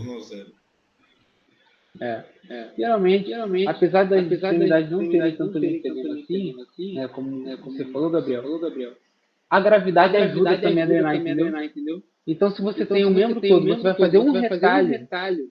Cara, coloca onde a gravidade vai ajudar. Geralmente a galera coloca no tornozelo, no pé, um pouquinho mais acima, né? Mas geralmente mais na parte mais inferior, porque o linfonodo vai fazer aquela linfangiogênese ali, mas a gravidade também vai ajudar, entendeu? E aí, acho que alguém vai falar de cirurgia de Charles e tudo. E aí depois então eu vou falar um pouco sobre essa questão, que também vai ser de retalho de linfonodo, né, quando falar de Charles modificado, mas eu vou dar outro toque. Show. É importante isso e também eu acho que o único problema que eu acho que ficou faltando foi a questão do linfedema genital, né, que é uma coisa que a gente precisa depois ver aí como é que a gente vai resolver isso. Tem como resolver, mas eu não coloquei na aula, né?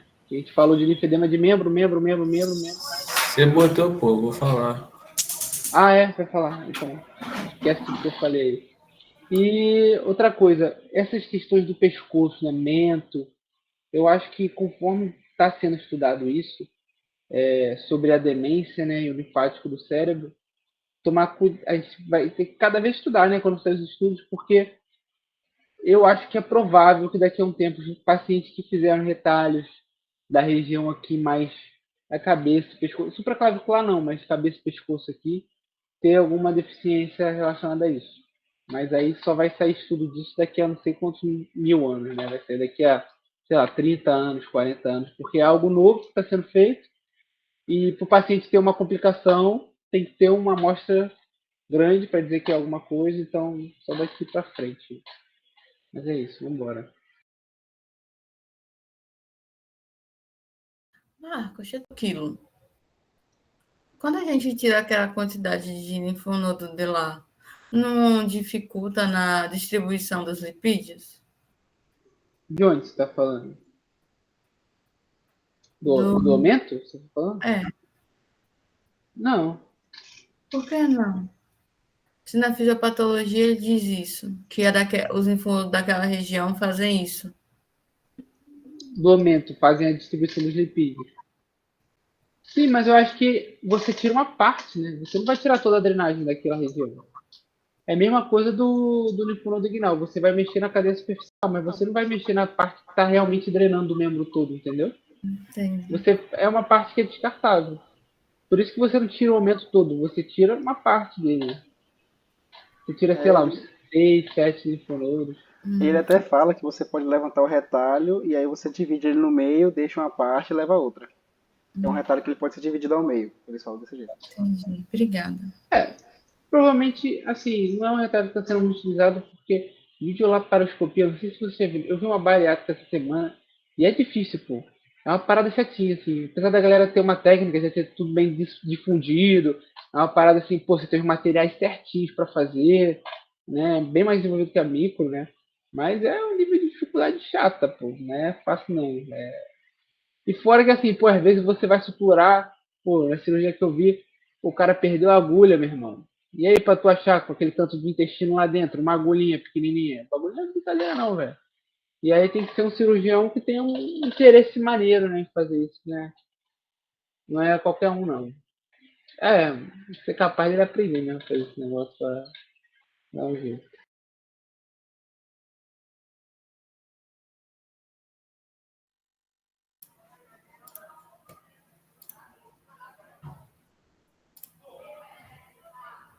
Beleza, então, vamos lá. Vou falar um pouco agora sobre lift e o tratamento do linfonodo genital. A gente entender o que é lift, né? Lift é a transferência de... Na tradução, assim, mais literal, né? Seria um retalho entre posições, interposicional, né? Um retalho linfático, a transferência de um retalho linfático entre posições. Basicamente, o que a gente vai ter nesse retalho a gente vai fazer uma reconstrução simultaneamente de tecido mole e de a parte linfática, né? Só que sem usar a transferência de retalho, sem usar a transferência de linfonodo, sem a necessidade também de uma anastomose microcirúrgica desses vasos linfáticos.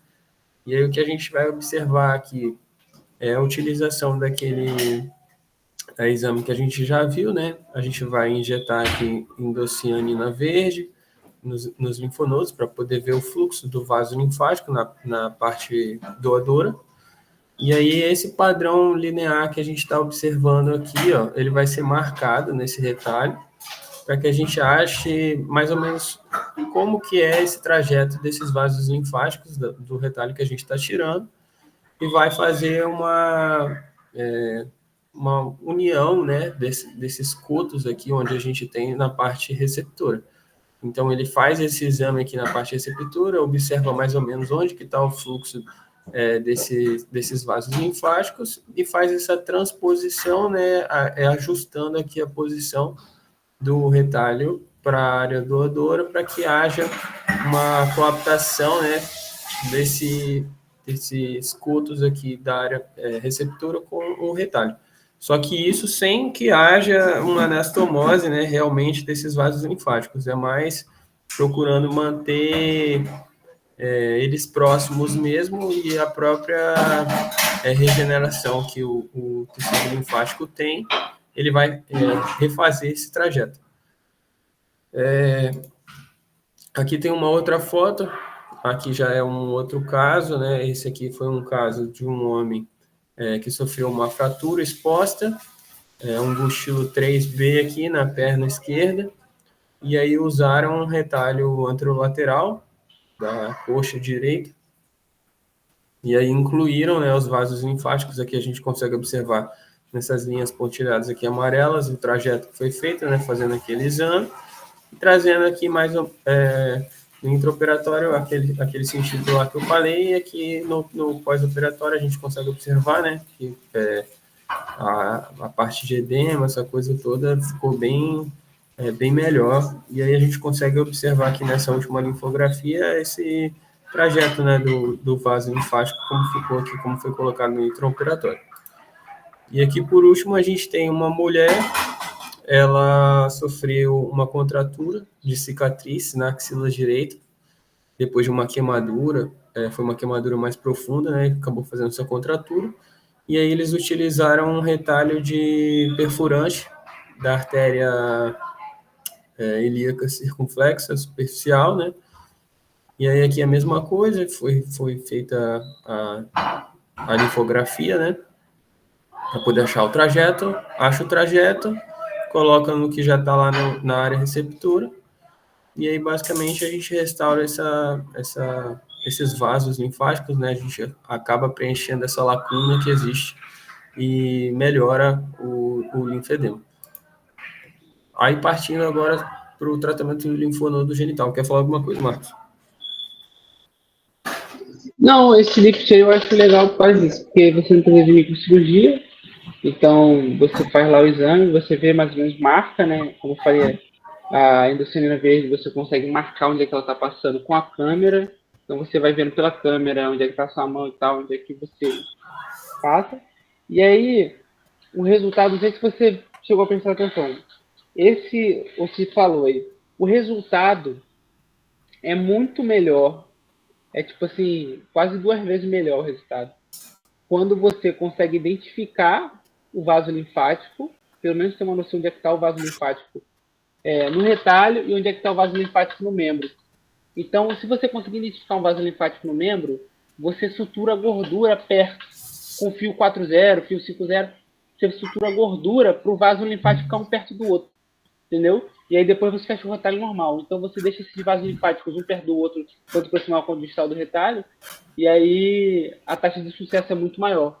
É legal, cara. E esse Yamamoto aí, ele é um cara foda, e ele, tipo assim, tu vê as fotos dele, parece que ele tem 20 anos de idade. Pô, o cara é foda no linfedema aí, e ele é novo. Então esse lift é legal que você consegue...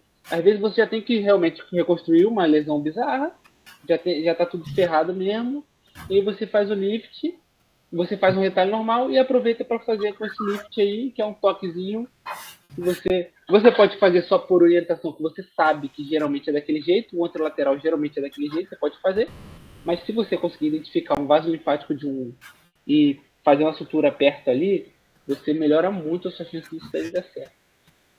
E é isso aí, é muito bom. Ele até falou assim que ele faz a sutura por planos, né? Igual você estava falando, né? Ele acha assim mais ou menos onde está, né? Pelo desenho dele aqui, ele vai unindo primeiro essa ponta aqui por plano mesmo, né? Tecido adiposo aqui a parte mais profunda, para quando ele estiver ajeitando aqui na outra parte, não fazer movimentação, não, e ficar o mais próximo possível, né? Esses cultos aqui.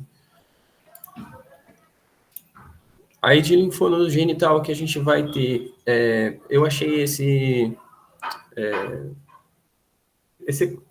diagrama aqui, ele é bem legal, eu achei, porque ele traz algumas divisões dentro do estágio, né? Então, a primeira coisa que ele faz é classificar, de acordo com aquela classificação que a gente já viu, e aí dentro dessa classificação ele criou assim um esquema para ele seguir. Então, dentro dos estágios 1 e 2A, né, foi abordada a terapia mais conservadora, em compressão, e aí onde a gente não observa melhora, né, aí a gente parte para uma anastomose linfático-venosa, e aí dentro dos estágios 2 tardios também a gente vai entrar nessa anastomose linfático-venosa. Caso não haja melhora, né? Ou seja, um estágio 3, a gente vai fazer a excisão e fazer uma reconstrução com enxerto de espessura parcial. Aí aqui tem alguns casos que ele trouxe dentro desse artigo, né, para poder demonstrar esse esquema que ele criou. Aí, Nesse primeiro caso aqui, ele foi um linfedema, né, escrotal, não respondeu ao tratamento conservador. Aqui era um estágio 2, então, primeiro ele fez aquele esquema de compressão, né, então não conseguiu, então foi tratado com o LVA, que é o linfático venoso. Durante essa cirurgia, eles fizeram a injeção do esqueci o nome do negócio agora, que é indocianina verde, foi infundida aqui próximo à virilha, e com uma câmera eles mapearam, né, onde estavam os vasos linfáticos para ficar mais fácil dentro da cirurgia de fazer a LVA, né, a linfático venosa.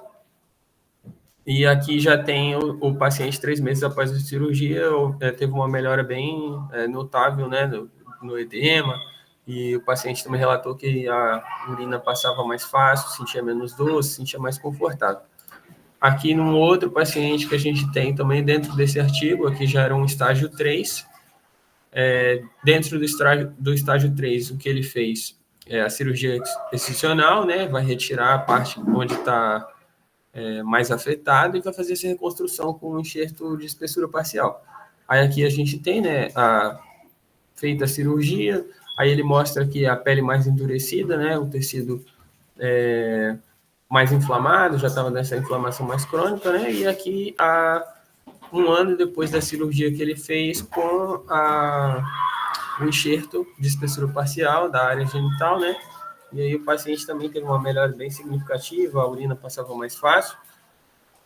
E, por último, aqui o que a gente vai ter seria transferências de retalhos mesmo, né? Transferência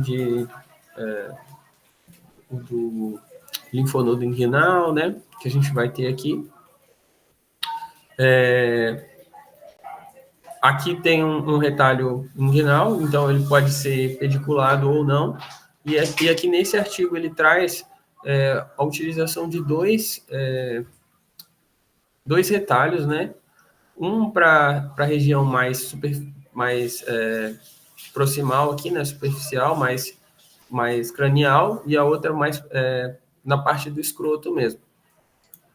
Aí aqui o que a gente consegue observar dentro da cirurgia, né? O que foi feito? Ele fez uma linfografia pré-operatória, né? E aí a gente consegue observar aqui o padrão linear de alguns linfonodos que a gente tinha para que conseguisse fazer esse padrão da LVA. Então, ele fez algumas anastomose linfático-venosa, ele fez, eu acho que, se eu não me engano, foi umas 5. Então, ele fez 3 próximo à pelve e 2 mais próximo ao joelho, e aqui demonstrando, né, esses retalhos e a reconstrução que ele utilizou. Então, aqui a gente consegue observar a retirada do retalho, né, o pedículo aqui do retalho inguinal, da artéria ilíaca circunflexa superficial, né, e aqui o segundo retalho, aqui já é para a parte mais caudal, né, mais próximo ali do escroto, e aqui foi feita essa reconstrução. É isso. É uma condição que a galera tem dificuldade de urinar, igual você falou, né? Porque vai crescendo, e fica horrível, né, cara? Fora, pô, imagina a insegurança de uma pessoa dessa, o escroto, às vezes, pô, fica gigantão, tá ligado? Fica um bagulho, porra, absurdo, assim. Então, às vezes o que sobra é isso, fazer quase uma Charles aí, um debulk igual era pra falar do escroto do pênis, igual fez aí. E depois você cobre com a pele, com retalho, e aí aproveita que o retalho leva linfonodos. Lembrando que hoje em dia a teoria é que quanto mais subcutâneo, né, tiver com os linfonodos, melhor vai ser essa drenagem, porque já tem vasos ali e tudo, então acaba que eles entendem que vai melhorar a axialidade, né, e tudo mais. Então aí você consegue levar 2 retalhos ali e você acaba fechando o problema, né, ajudando um pouco o paciente. Mas é isso. E aí você vê o importante também do LVA, né, porque bagulho pequenininho você consegue resolver um problemão, né, se tiver no estágio certo.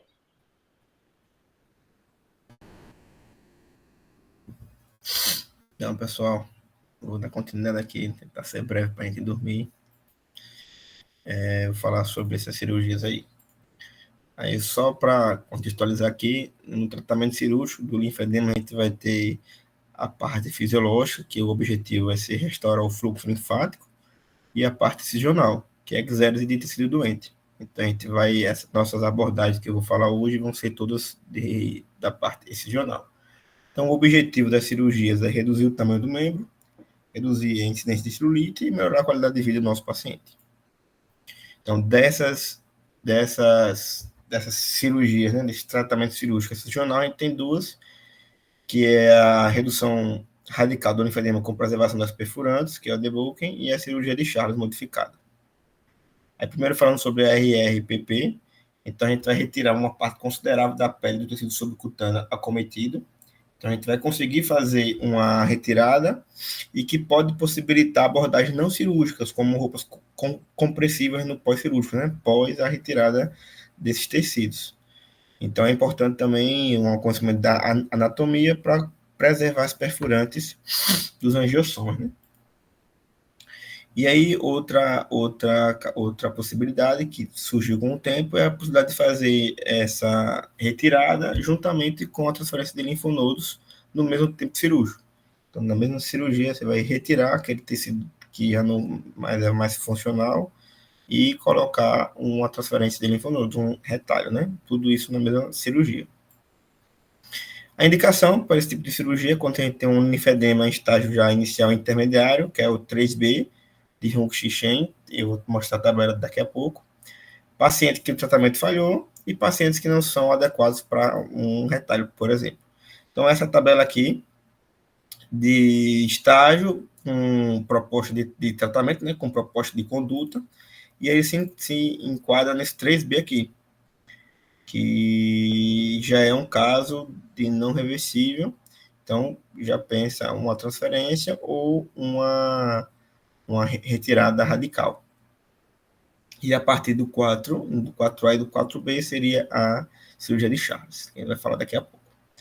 Aí, só para contextualizar um pouco da anatomia regional, vai ter que conhecer as perfurantes dos principais vasos que vão drenar, que vão suprir os membros, né? Então, tem que saber que na face medial tem muita perfurante da artéria tibial posterior, na face lateral da perna tem muita perfurante da artéria fibular, e do membro superior, no braço, quem vai dar essas perfurantes é a artéria braquial, e no antebraço, a radial, a ulnar e a interóssea posterior.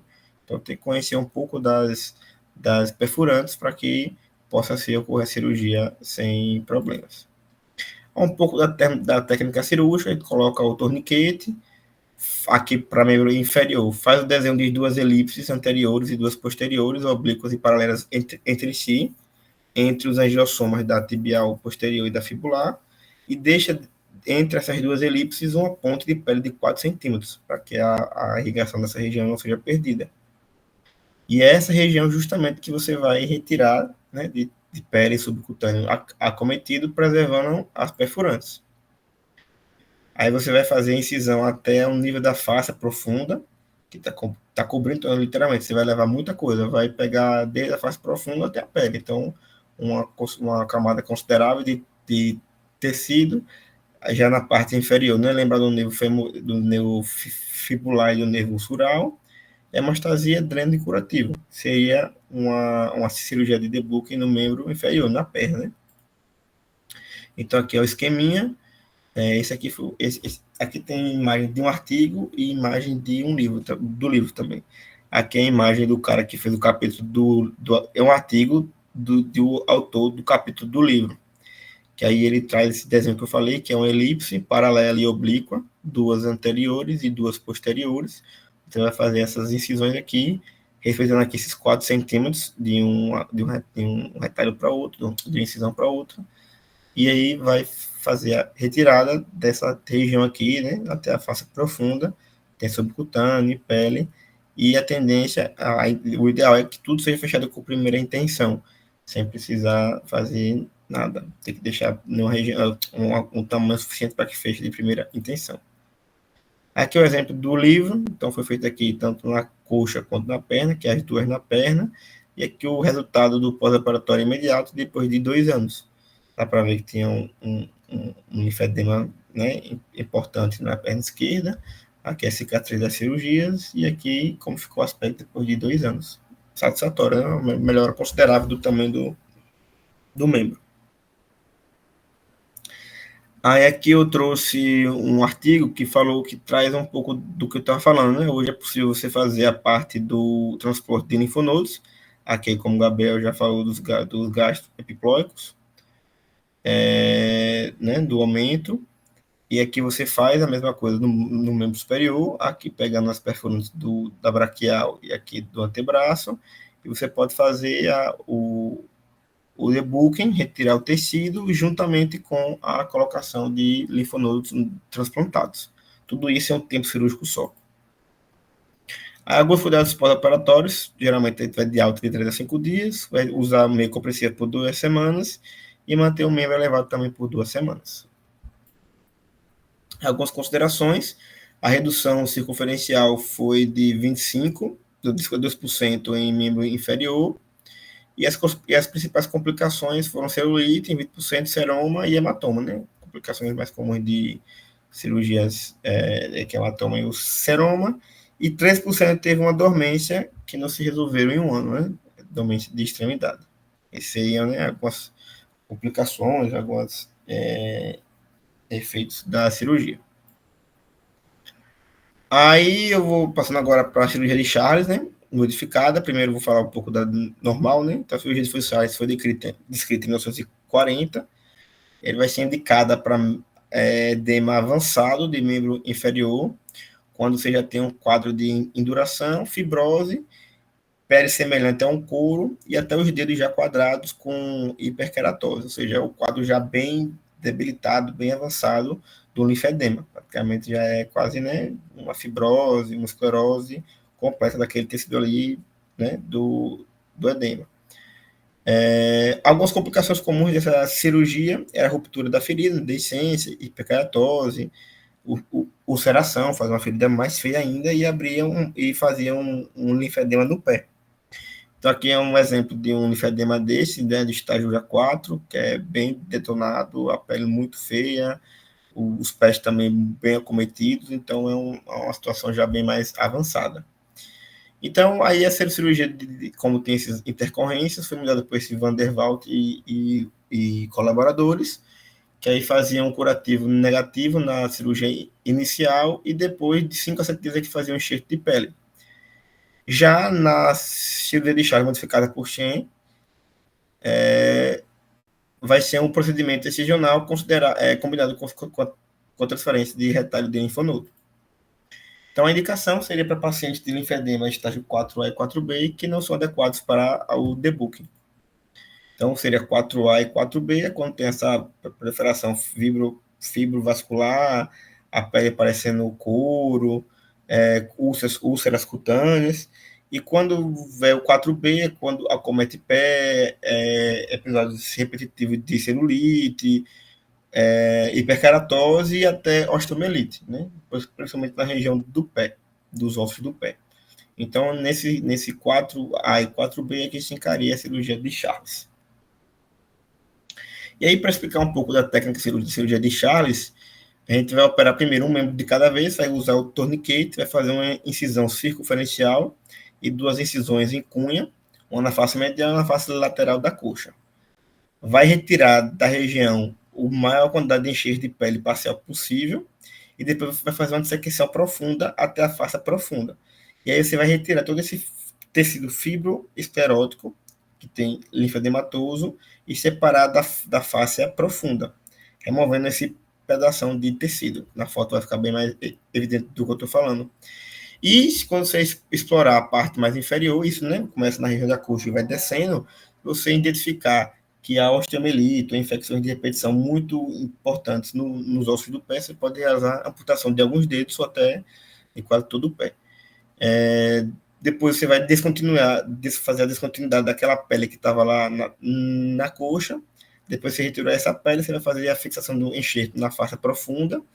E depois você pode fazer um enxerto total de pele total no dorso do pé que você retirou. E aí, para exemplificar, é tipo isso aqui. Aqui tem a marcação, né, da região circunferencial e da cunha, uma cunha medial e uma cunha lateral. E aqui é a cirurgia de Chagas, né? Ela é bem invasiva, né? Dá para perceber. Então, o que eu estava falando, vai cortando vai dissecando pele subcutânea até a face profunda. E aí você vê que tem uma região, né? Você vê que o aspecto do tecido é esbranquiçado, meio que fibrótico, que realmente, né, já é fibroesclerótico. E depois que você retira tudo isso, você vai colocar enxerto de pele que você tirou dessa região, né? Então, essa região aqui que tem enxerto de pele, ou que tem a pele, você retirou os enxertos de pele e que vai colocar agora na região que você tirou toda essa capa aí de tecido fibrótico. E pode fazer um enxerto de pele total na região do dorso do pé, né? Que possui estruturas mais importantes. E aí fica com esse aspecto, né, meio que diminuída, e realmente é bem incisional, né, bem agressiva, mas que retira todo esse tecido fibrosado aí do linfedema. Aí a cirurgia modificada por Shen é justamente fazer isso com um retalho, com transplante de linfonodos. Então vai ser duas equipes, né? Uma equipe dissecando o retalho, que pode ser o inguinal, supraclavicular e o gastroepiplético, que foi o que eles colocaram lá no livro como opções. Mas Gabriel já falou que tem muito mais que isso. Mas, segundo ele não viu diferença significativa entre essas três, que diz que a equipe dele fazia as três, que aí quem está fazendo a cirurgia de Chagas já vai preparando os vasos, né, a artéria e a veia, para receber esse retalho. Então, e o que ele falou, que é o mais importante para que ocorra uma melhora do quadro, não é nem o local que você retira, mas se os linfonodos são saudáveis e em boa quantidade, né? Então, a cirurgia de Shen seria, de Chagas modificada por Shen, seria justamente isso, né? Aqui só para ilustrar, né, o supraclavicular, aqui o omental, retirar esses transplantes, desses linfonodos, e fazer juntamente com essa cirurgia. Aí aqui, esse é um caso de cirurgia de Chagas modificada com Duchenne. Então dá para ver aqui o membro esquerdo dela, né? O membro inferior esquerdo está demasiado. Foi feito a cirurgia de Chagas com aqui a cicatriz de onde foi retirado, o supraclavicular, o transplante de linfonodos. Dá para ver que o aspecto até do pé ficou bom. Porque uma das complicações dessas cirurgias é justamente piora do linfedema na região do pé. Mas na foto aqui dá para perceber que antes tinha e agora não tem. E, por último, para finalizar, falando um pouco sobre lipoaspiração, então, né, é indicado para linfedema avançado, você vai ter uma deposição de tecido fibroso, além de tecido fibroso, tecido adiposo, que provavelmente não vai ser retirado nem por cirurgia, nem por tratamento conservador e nem por cirurgia microcirúrgica, né? Quando você for colocar o transplante, você não vai estar fazendo lipoaspiração, você não vai estar retirando esse tecido adiposo. Então, a lógica é que você vai retirar essa gordura para proporcionar um alívio de sintomas e também reduzir o tamanho do volume do membro, né? A gente sabe que tecido adiposo é um tecido que ocupa espaço, é volumoso. Então, ela pode ser útil para complementar e otimizar os resultados cirúrgicos do estágio inicial. Não necessariamente vai ser usado só para linfedema avançado, pode ser também para inicial.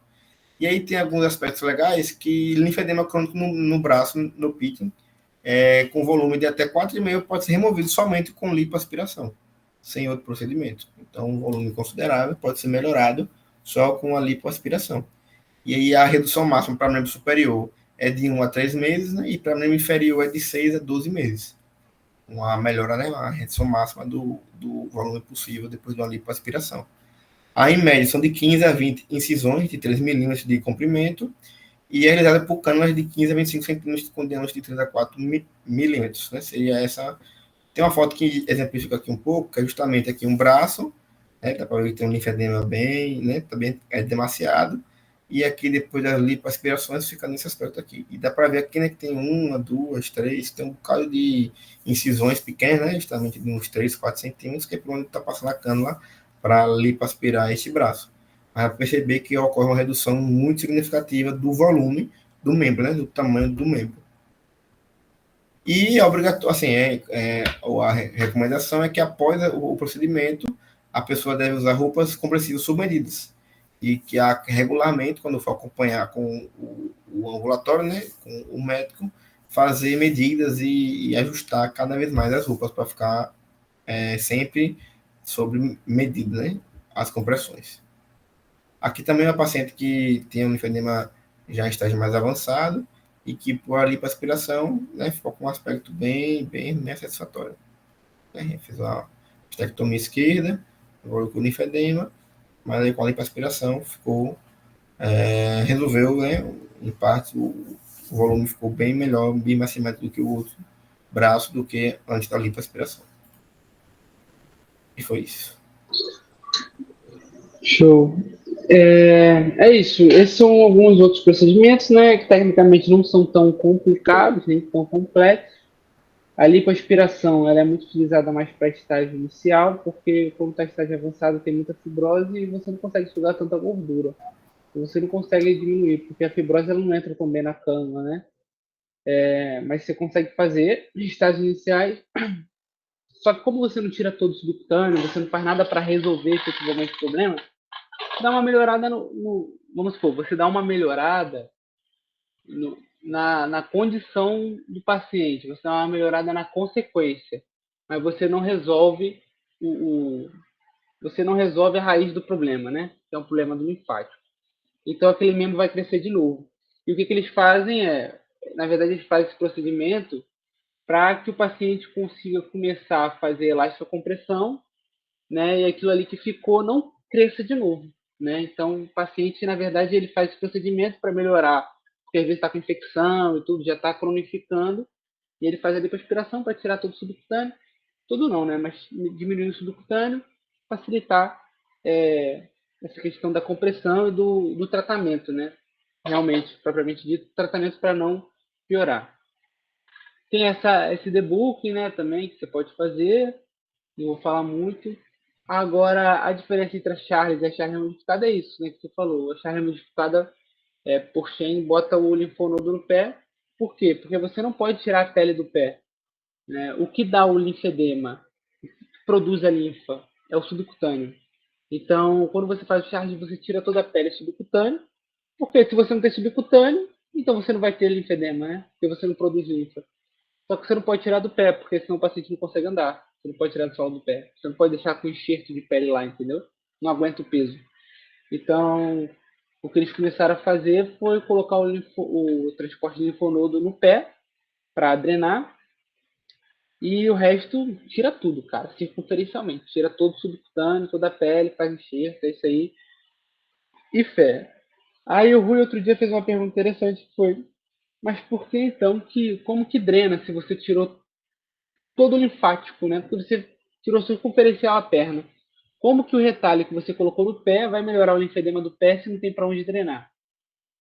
É porque os vasos linfáticos, eles vão fazendo uma angiogênese, né? E vão se conectando com as veias que estão por ali, né? No pé.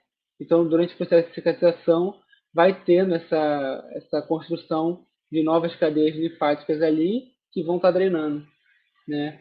Então, não é necessário, vai para a circulação venosa ali, se você deixar os vasos, né, vai voltar.